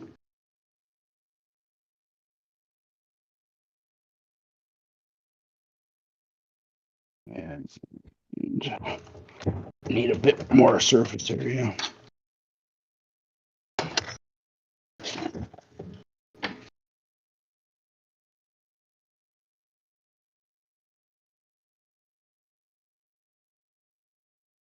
This is a Kiradashi I made many years ago that I just I beat the crap out of it. I use it for cutting, scribing. I'll destroy it. I'll sharpen it back up, and yeah, it's a great little tool. And there we go. Excellent. So are we going to get this cut and then match it up with a big piece? Correct. Okay. Exactly. You guys want to come along the ride for that? Or? Yes, please, Dad. That's great, Daddy.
Okay.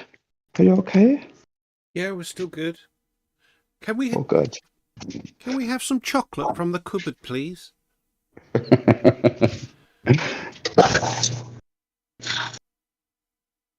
It is World Chocolate Day.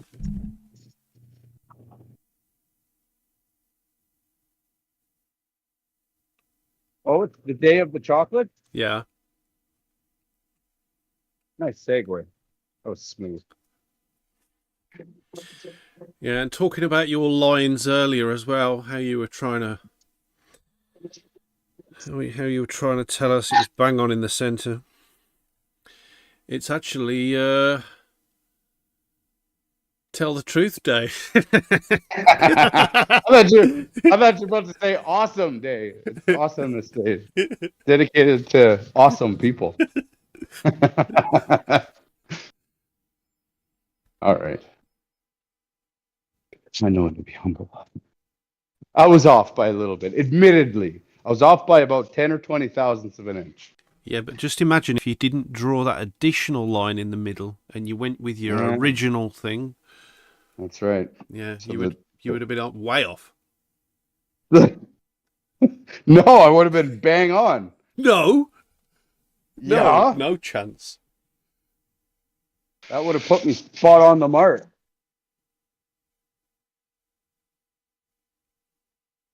So here I'm just using the 5-inch wheel until we're nice and clean.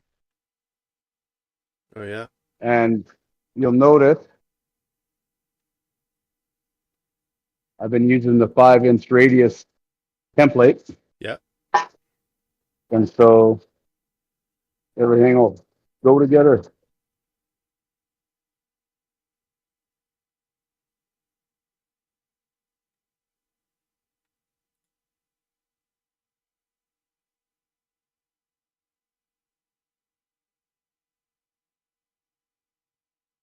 And that's what we in the old country call lovely. Ha ha, see? That is lovely.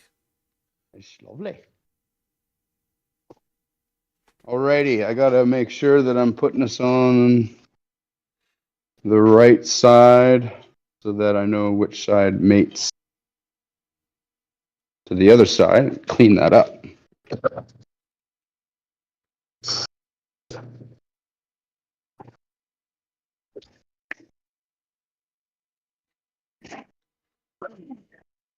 I know it's hard to tell through the screen, but this piece of grass is absolutely blistering hot right now. Oh, is it? Yeah. Just gonna grab a cup here that I can cool it down with on occasion.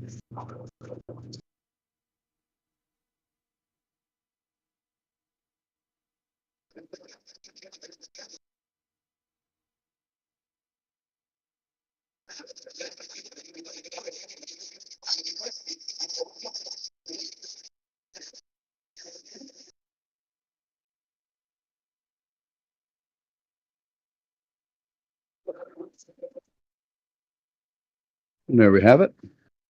Beautiful. On to the next thing. That's funny. I heard you in the background. Okay, Google, give me synonyms for lovely.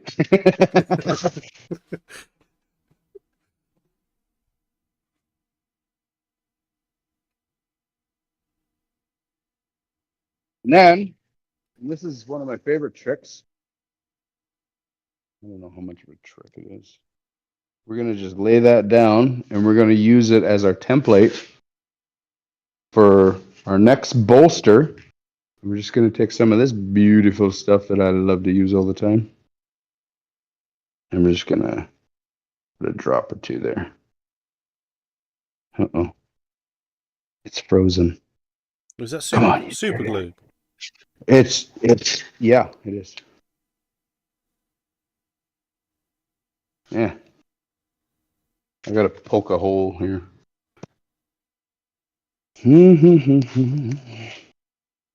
It's super. It is super, super glue. Try this again. So this stuff is super thin. What the heck? I'm just trying to embarrass me, aren't you?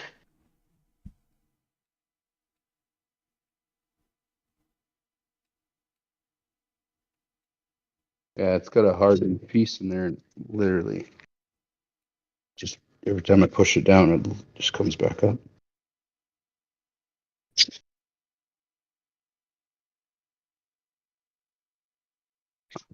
There's the culprit.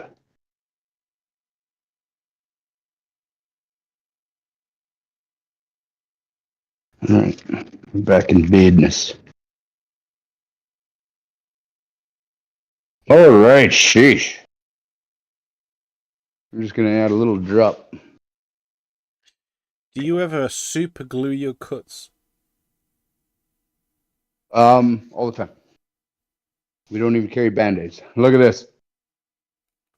Done. That was quick. Yeah, it's really fast. This is the bomb.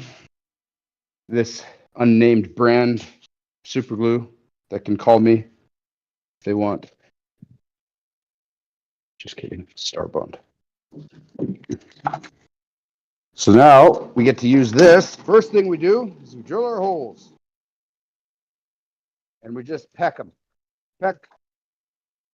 Peck. That's it. Because if this thing decides to come apart, because this glue hasn't, like its initial cure, its initial tack has set up. That's why I had to wipe off these little bits that I just glued or drilled because it's actually got wet glue on there. Yeah. It can still come apart. So I'm just going to peck. And then once I'm fully established and I know that if it does fly apart, that's okay because I have the holes for reference. I'm also going to come in here and just scribe one to the next. Again, if they decide they want to come apart, no sweat.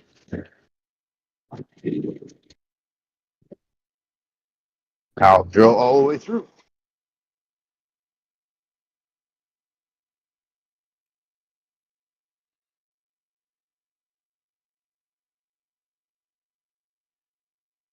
You don't typically need cutting oil with brass because it's what's known as a slippery metal.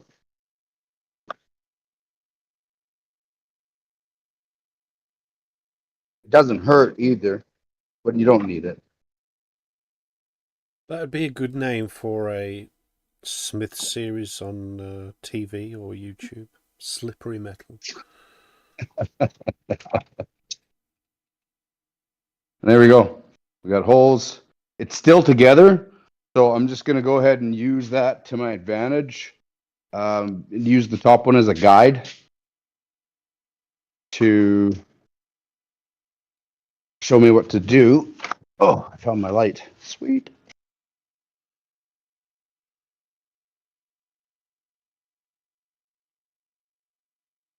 To show me what to do on the bottom.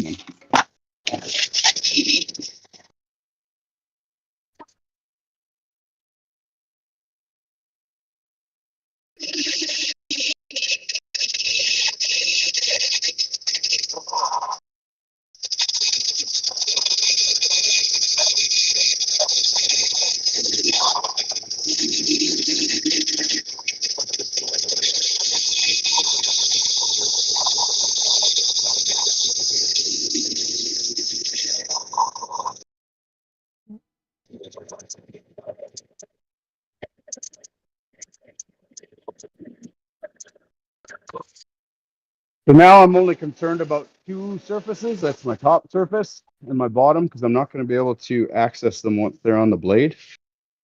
So I'm going to go ahead and take care of those here.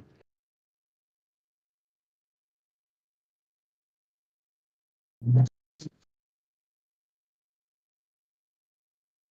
the nice thing about doing these together is just how well they're going to match.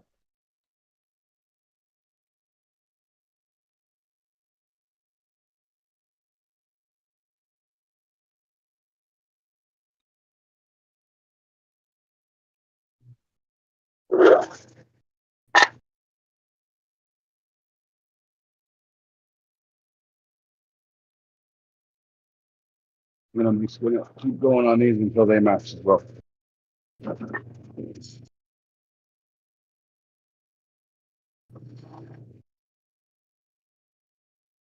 is probably my favorite moment when there's just like that last little bit left. Yeah.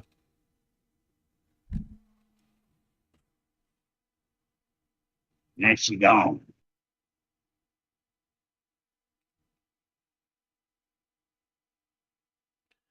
How are you going to grind it so it's the same thickness, or So that's actually what we're gonna go do now. okay? So, Do you cut it? Do you great. cut it first?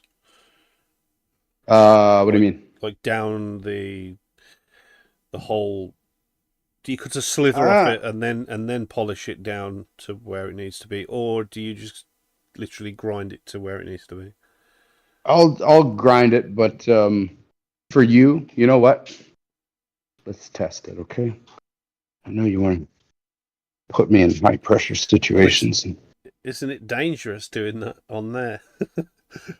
Well, it's dangerous for the piece. I could very well destroy it. Okay. And by destroy it, I just mean take it too thin or mess up. It's a high skill thing for sure. I mean, once you commit, you commit. That's it. Yeah. So I'm gonna go ahead and try it. Okay. Just drew a little guideline there. Yeah.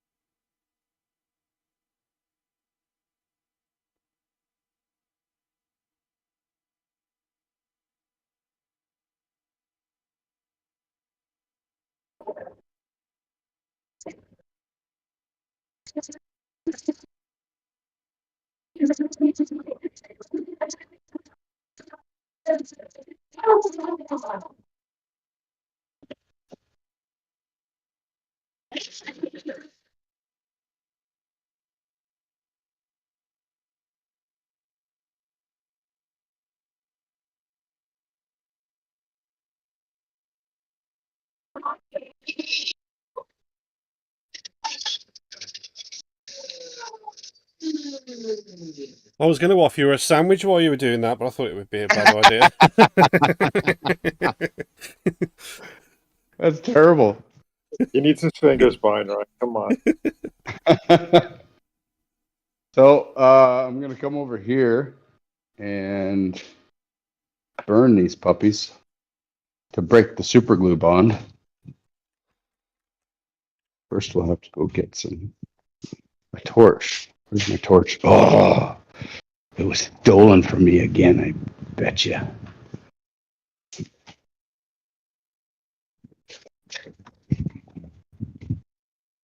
Oh, no, it wasn't. Either that or she did a good job of hiding it. So I'll show you something cool. First thing I thought of was Raptoreum, of course.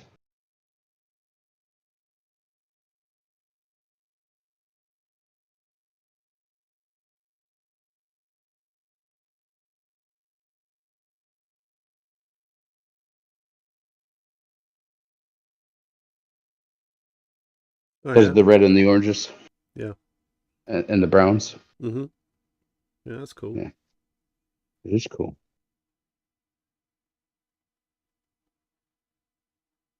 So is that polished at the shop in your barrel thing that turns? No, not yet. This one's I'm gonna shape by hand. Okay. My kids have been collecting. Very But nice. where did it go? It's getting sidetracked. Where did it go?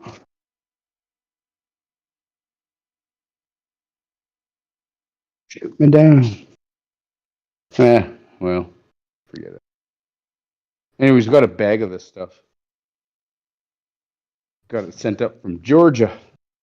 Oh yeah. Crazy lace agate. It's gonna be cool. What was I doing? You were doing something with brass. How are you looking for the torch? The torch. You can break Right. the glue bond. To separate Torch. it. Thank you. Are you starting the forge for a minute? No. I'm just gonna use the torch itself. Find it. Yeah. Why the bloody thing? Usually when it's gone, it's because it's been stolen from me. My wife loves to steal the torch.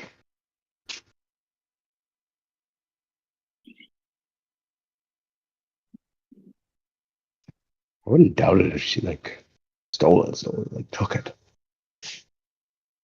Okay, there's another way to get them apart. Brute force. Glue doesn't like heat or impact. Fuck. There we go. A couple wraps on the old chinny chin and lovely. There we go. Now we'll take it to the mill, not a post vise, a mill.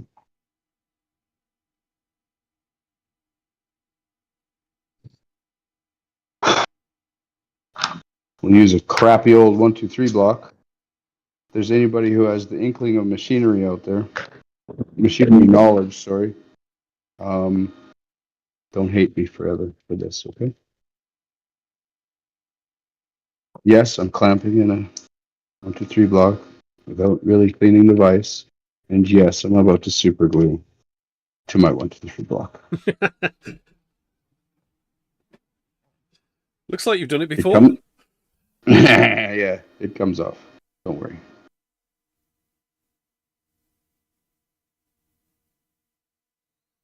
I'll set you guys up here. And I'll be right back. This is a super glue.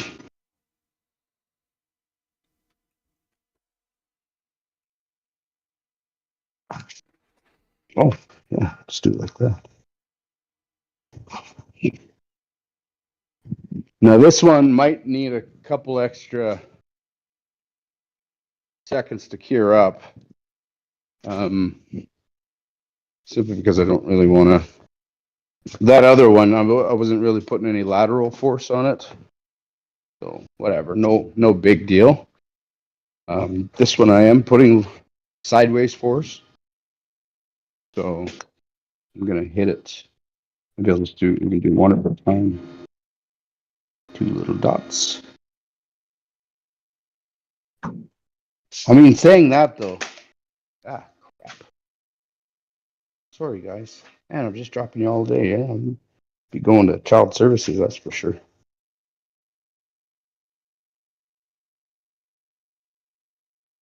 So are you saying you're putting more on for it to grab better, or? Less is better actually, but what I'm using is the activator. Okay. Is the activator water-based? Because it does solidify faster in water. It does, but no, it is not. Okay.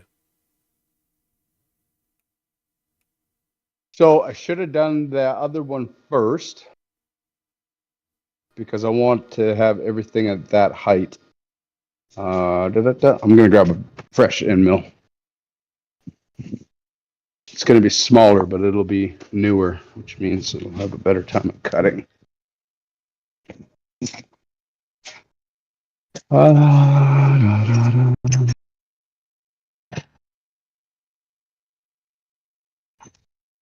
should have done the other one first because the other one was the one that Binarai peer pressured me into doing a cut on. And it's got this wonky bit.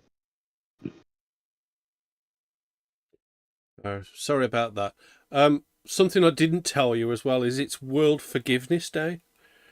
That's facts. You can Google that. They're just making this up now. No. Google it. Have a look. Have a look. It is. It is. That's funny. Alrighty.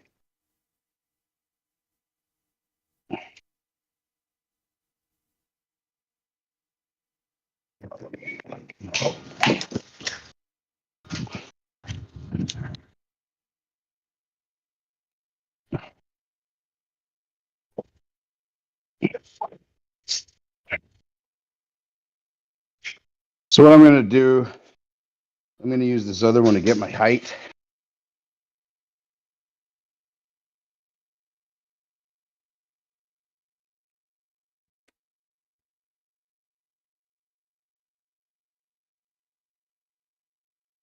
Turn my gauge back to 0.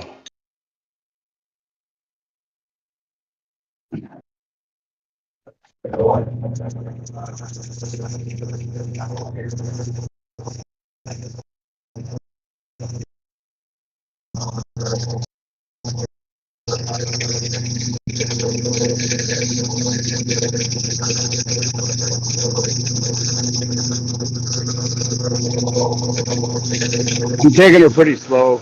I don't want like Blue Bond to give up the ghost. Yeah.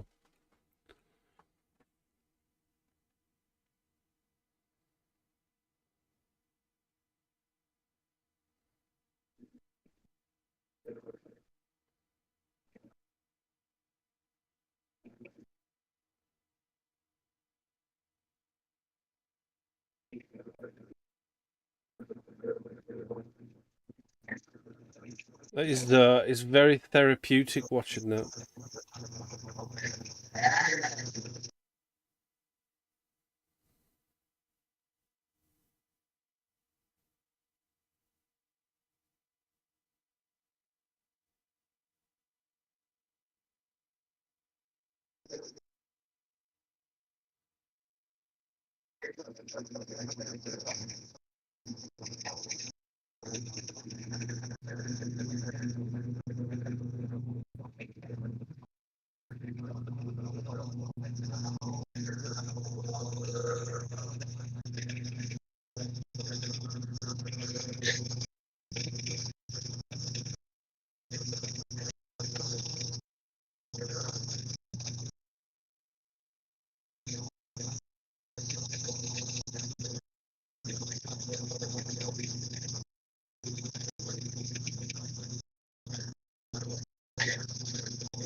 Yeah, I could watch that all day. It's very satisfying. Yeah, it's very relaxing to watch. It's like jet washing. I could watch that as well. Yeah. As long as I'm not doing it. Yeah.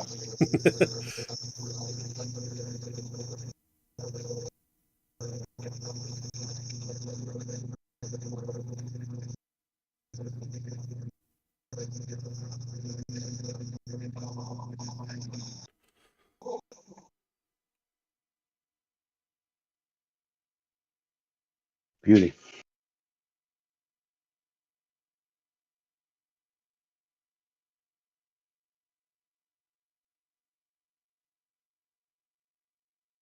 And I will just try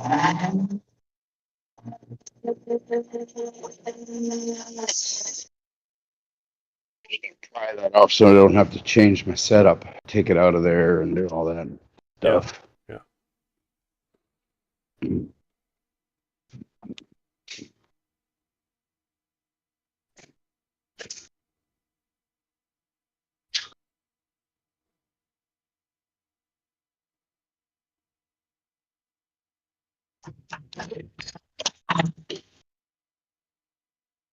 That went according to plan.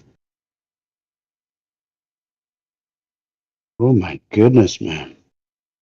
Tourette's here. Same thing. Spots of glue.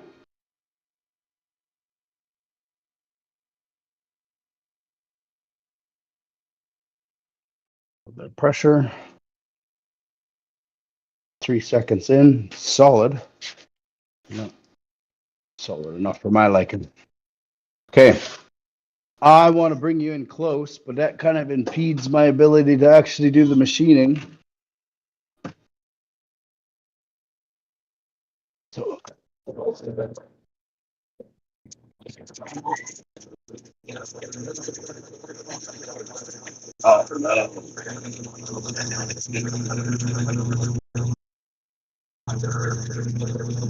I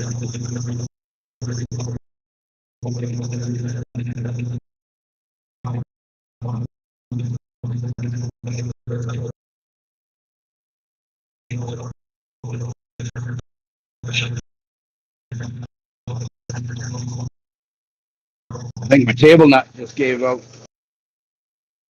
Yep. Oh, did it? Yeah. No, that's not good. My y-axis.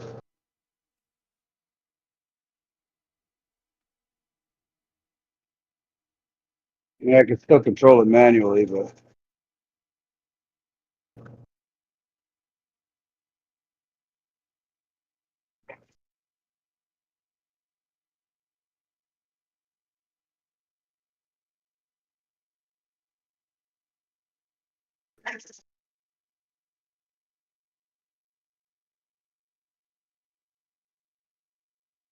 manually as in shove it around, lock it in place.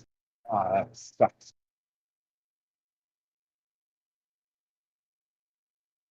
The brass got stuck in there somewhere.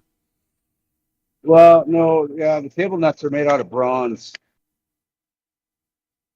And they're not long, they don't, longevity is not on their description. Okay.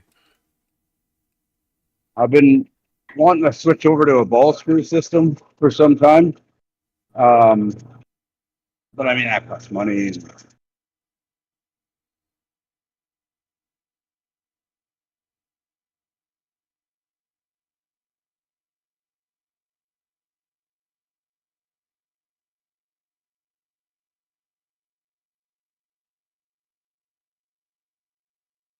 I don't know if I'm in frame here, but essentially I'm unlocking this table and pulling it towards me, locking it back down, and then there's my cut. Yeah.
I think we're just gonna grind the rest off.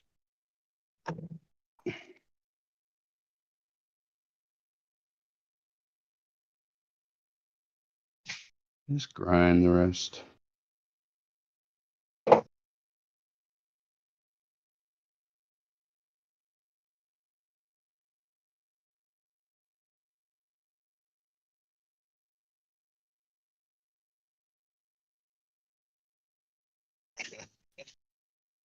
Oh, where are those kids anyways? I don't know. Where are they? They're up with their grandmother. Oh, are they? Yeah. How long are they there for? Another 2 weeks. So you got some peace and quiet again. Yeah. True enough. Have you been doing anything special with the lady while they've been away? You know what? A whole lot of nothing, which is, it's funny when you get my age, I guess our age. Hey, And I'm older than you. and you got and you got kids. A whole lot of nothing is fan-freaking-tastic. Yeah.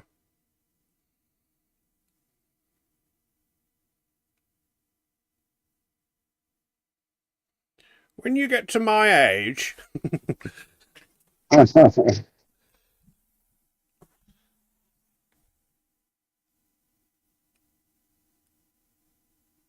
Yeah. Well, I'm that gonna go put wasn't these on. too much effort, was it? No, it wasn't. No, it was pretty easy actually. Yep. The other ones.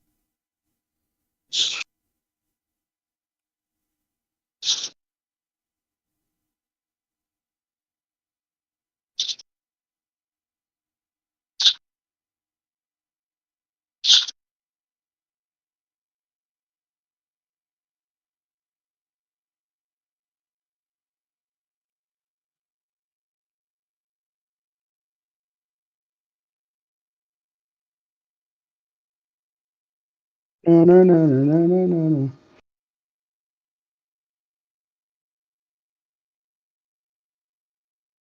Give her the old wrap. There's not enough here to absorb the shock, so I think I'm just doing a bad. Or sorry, the 123 block is absorbing the shock. I think I'm doing more damage than good here.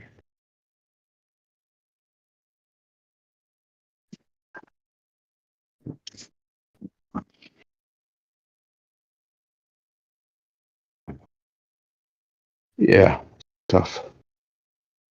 This is tough, guys. Only appreciation for them. I mean, I appreciated them anyways. Right? You can do it, Smith. You can do it. It's a renewed appreciation. That's what it is.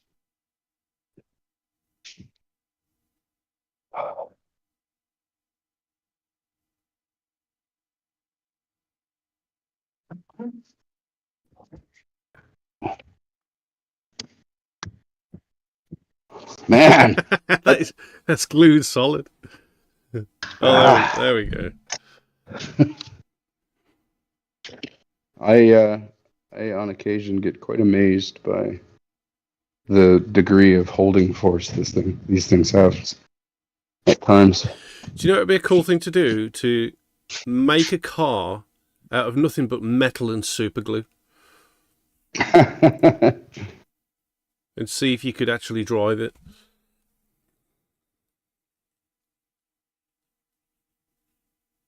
Well, the problem would be when you hit a pothole. Say it again, Chip. When you hit a pothole, it all it's going to break apart. Well, if you've got Smith super glue, you might be all right. Yeah, you need that special super glue. Okay, same thickness. I'm just going to put them back together. We're going to work on the transition.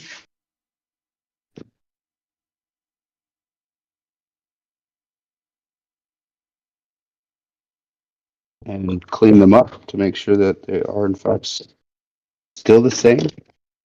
Still the same. That's what done is still the same.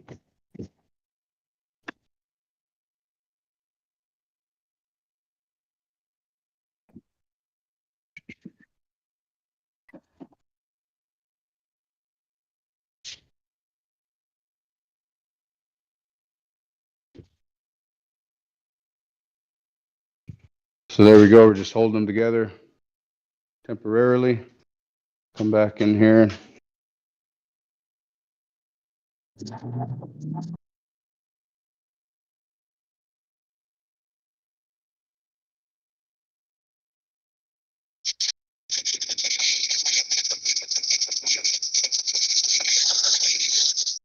And then whenever you're working with the knife here, you don't want a hard edge up against your hand, right? So we're going to round that sucker up.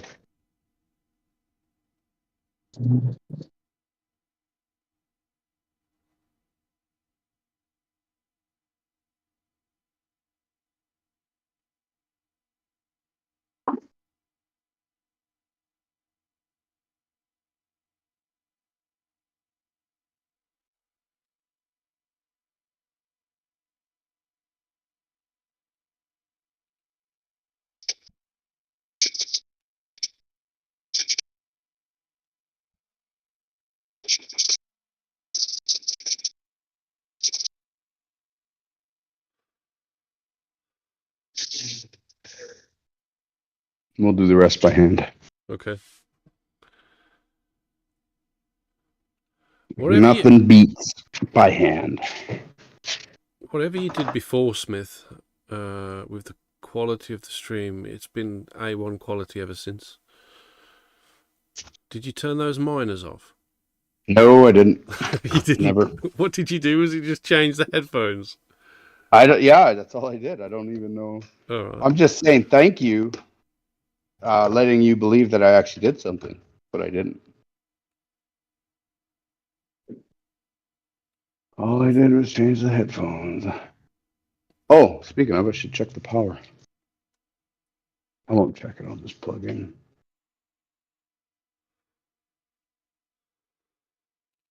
So all I did was some flat grinds, and then I'm just going to keep doing facets. That's it. Okay. Take the corner off. Yeah. I'll take the corner of that corner off. And so on and so forth until I have a round profile.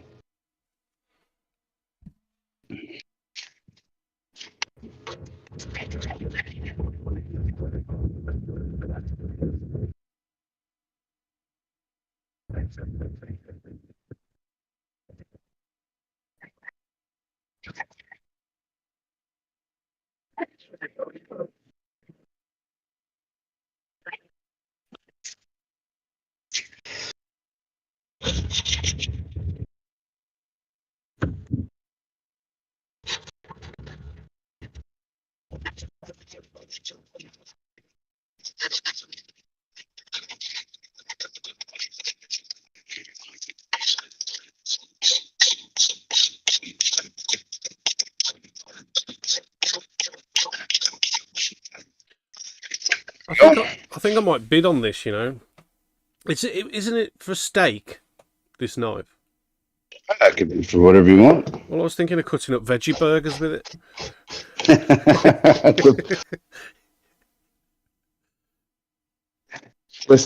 I feel like you would do that just for spite. Yeah. For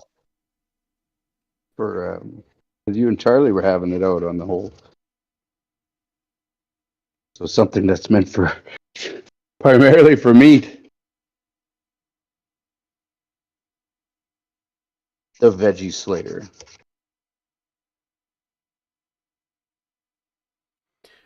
Yeah. Gonna go polish this up real quick with a finer grit belt. Excellent.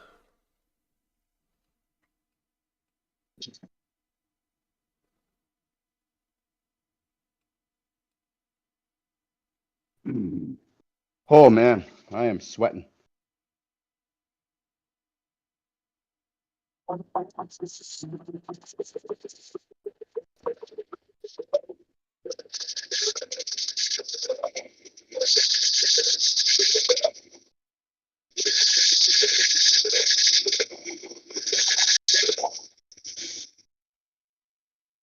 little bit of my favorite part there is when there's still just the scratches left and you get into the tail end of one grit to the next. Love it.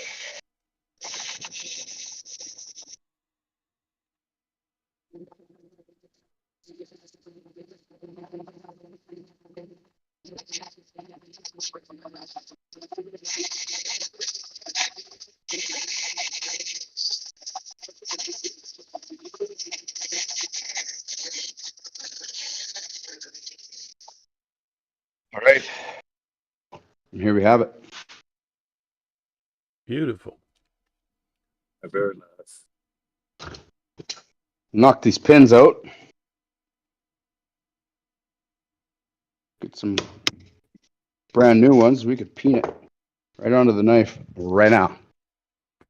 Excellent. Because, no time like the present. Progress.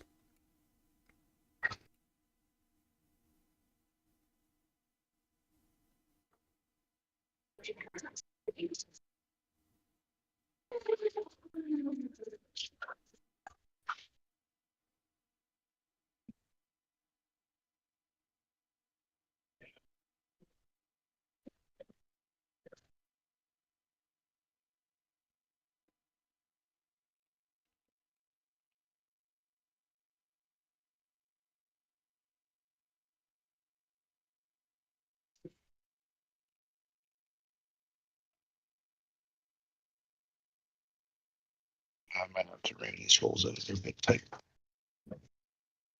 I've made that mistake before in the past. Only snap a blade.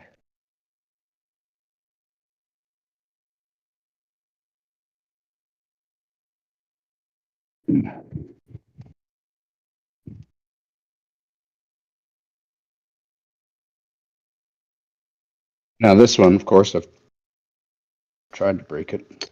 It only got bent, not broken.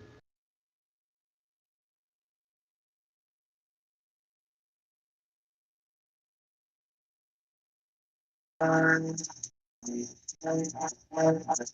know, part of the reason for the title.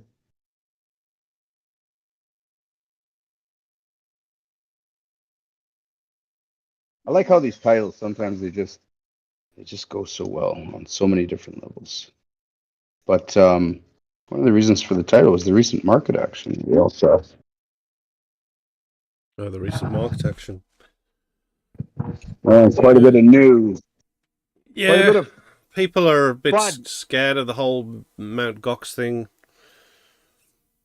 because they released a lot of Bitcoin, didn't they? Yeah, I guess there's still more to go, I think, too. Yeah, still more to go. David's saying it's going to be September, October until it sort of is all done and said.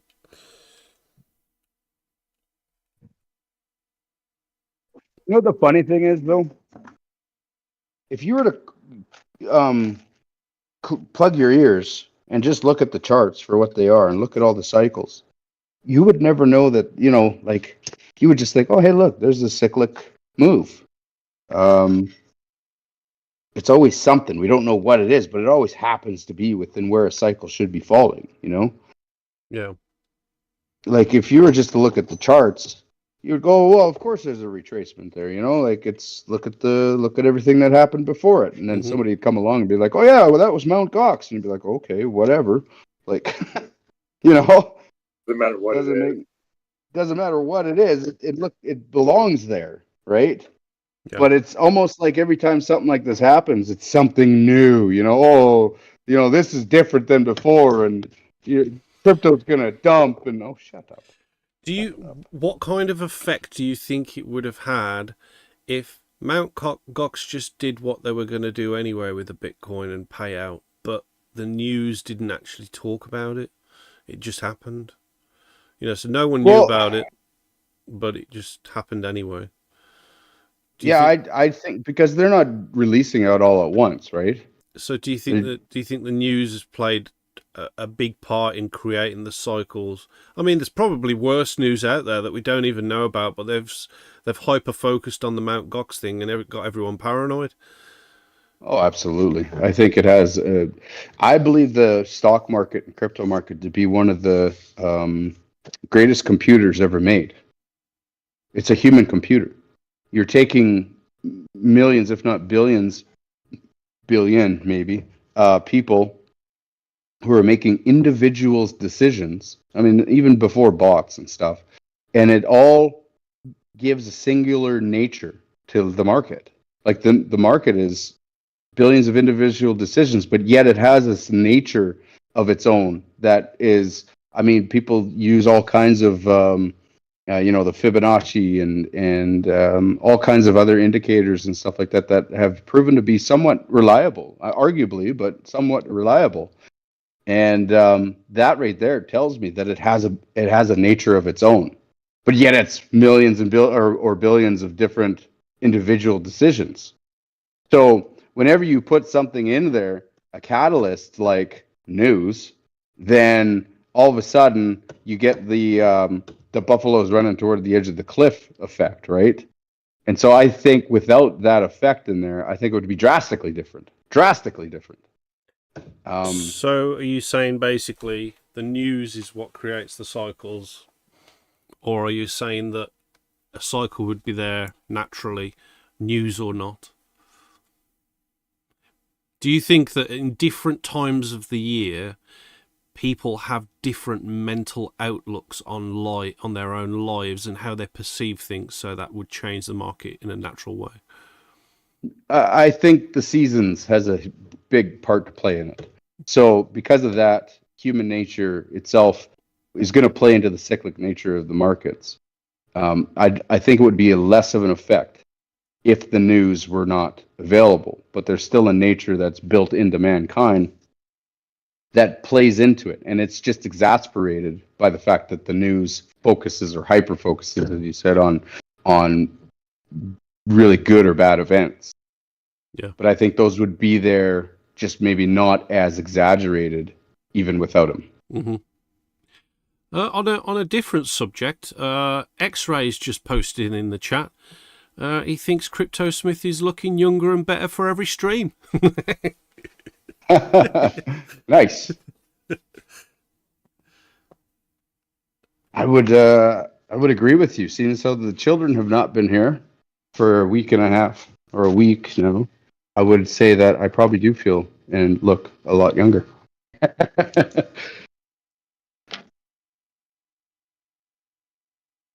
I should have trimmed these pins while I was over there. That is way too much stick out. All I'm going to do is just get the pins bending over. So I'm just going to go trim those real quick. Okay. I agree with that. Are you going to the gym? What? Maybe you are making too much exercises. Yeah. Must be the heat. He's making his skin look refreshing. Yeah. Oh, yes. I'm looking more older every day. He looking more young, man. What's the secret? Let me know.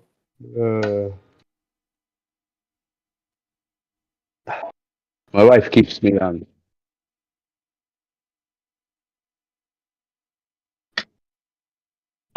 Honey, do this. Honey, do that. All right. Those are peened. Beautiful. I use the round part of the hammer to hit dead center, and that pushes it down and out. Yeah. So a lot of people will try and peen these pins by just kind of mushing them in over, Mm-hmm. and that will hold it until you grind it down to any depth, and then that kind of disappears. So right now we can actually take this and go and grind that off, which I'll do. And it should.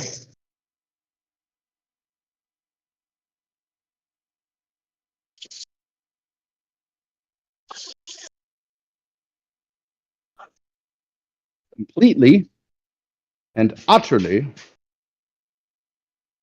disappear. That is cool. Oh. Very nice. Good. So yeah, I think we'll put a fork in it, and then. Well, we've done a lot. I think. Well, we've done that bit, but I think the handle thing. I know I tried to make it more different, and it's took a lot more time. But I think it's going to be really worth it in the end, and I'm definitely going to be bidding on this one. I do like this knife. Yeah, it's all your fault, but yeah, I think it was good. I really like that handle. I'm glad that Scherm talked. You know, between you and Scherm, Paul, you guys have basically built this knife. Well, yeah. I mean, I'm sweating a bit, you know. Me just Yeah. typing all Take stuff a- in. Take a breather. You'll be fine. You can take a rest. Oh, Scherm, who talked me into keeping his handle this way too, right? Yep. So, but yeah, we'll slap that. You know what though? This opens doors. We can probably go looking for something maybe with a little bit more texture. Who knows? Honestly, this is a really good piece. Yeah, I like it. It's cool. And then the brass and the horn is going to be really. So we're going to leave the texture of the horn on the handle, so you've got that horn feeling. Correct. Excellent. Guys, cameras on as per usual. And I'm going to reposition this stream so it's centered. go.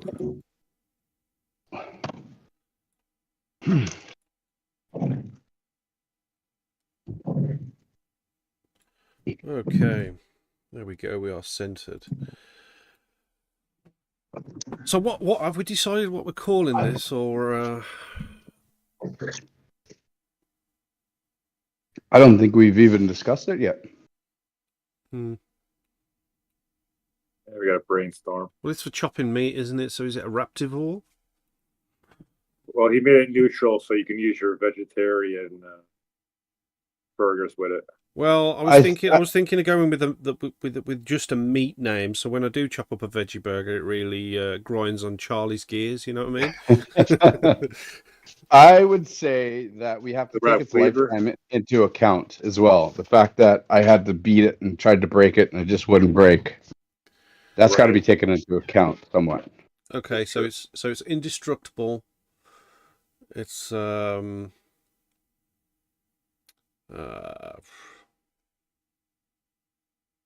Raptornator.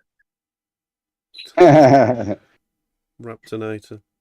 I mean that's all right. We'll figure something out anyway. But also we need to take into account the handle and the brass as well. Anyway, thank you very much, Jesse Lambert, for another excellent stream. I really enjoyed it, and I've enjoyed having a chat with you today as well through the stream. And yeah, it's been really nice. There's still 182 viewers, which is awesome. So thank you all for sticking with us. For those that are still here watching. Yeah, I'm sorry about the camera work, guys. I really am. Hey, it was all right. You know, it was nice to. I mean, the kids do give some angles that are a bit more free flowing, but when we've got the stand there and the camera on there, that it's more focused and less shaky. So so that it has its positives, you know. But anyway, yeah. Thank you very much, CryptoSmith. For everyone that's still watching, if you skip to the start of the stream, we do a weekly update there, so go and check that out. We talk about everything Raptoreum. Here we have created a steak knife that we are probably going to finish on the next stream. We do have a next stream next week, same time, same place, and yeah, we'll do a weekly update then as well. Hey Smith, the week after next, I'm taking my son fishing for 2 days. So I'm not going to do a stream. Do you eat the fish? No, it's carp. If I was Polish, I'd probably think about it, but yeah, but no, I don't eat the fish. It's just it's gonna be nice to take my son away. You know, he's never been away camping before like that, and yeah, a bit of father-son time, you know what I mean? Good, yeah. So yeah, week after next, I'm not going to be doing a stream, but we'll have a stream the week after that. If you guys do not already follow CryptoSmith, then please do follow him at X. That's CryptoSmith01, and also check him out on JD Knives on Facebook as well. You can do a Google of JD Knives as well, and there's plenty of stuff for you to look at. But yeah, do please have a look at his stuff that he creates and posts on Facebook. It's awesome stuff. I've been following a lot of the stuff over the last week, and yeah, it's really cool, and it's a nice insight into what he does on a day-to-day basis. Also, make sure you're following us at Raptoreum, and that is also at X and also on Instagram as well with the same username. We are also on TikTok as well. That's at official Raptoreum. And also, please, for the love of the YouTube algorithm, give this stream a like and follow us here on this channel as well. By clicking the subscribe button. You can also become a member of this channel, which will really help us out moving into assets and beyond with the marketing and many other things like that. So please do. There's 4 different levels that you can choose from. And if you want to help us out and help the project out with a bit of support, then you can do it through that way as well. If you do select the top level, you will become part of the Rigatoshis at our Discord. So it's advisable you join our Discord as well. And the link is at the top right of the stream. That is discord.gg/Raptoreum. And that's that. Any final words, Alejandro? Enjoy your time and just wait for the best. Enjoy your time. Wait for the best. Scherm? Oh, Scherm is frozen. We've lost Scherm. All right, CryptoSmith, final words for the community. First of all, I want to thank you for the shout out you guys do for me and on Facebook and stuff for their day-to-day stuff. That means a lot. I appreciate that. I want to take the time to thank you. There's a lot of work that Paul does behind the scenes that he seems to be always putting out thank yous away, and I think something should come back to him. Thank you for all the work you put in, and really, appreciate it. Awesome stuff. And thank you all for watching us, bunch of idiots, on this stream. We really appreciate your support, and it's really awesome to see the channel growing every time we do a stream. Big thanks to H&S for really getting us where we are. I don't know what we'd do without you, bro. But anyway, as we roll into Assets and Beyond, we are extremely excited, and we just can't wait to show you all what the whole team's been working on, and we can't wait to see what you're going to build with the tools that we are providing. Cheers, guys. Thank you very much. Thank you.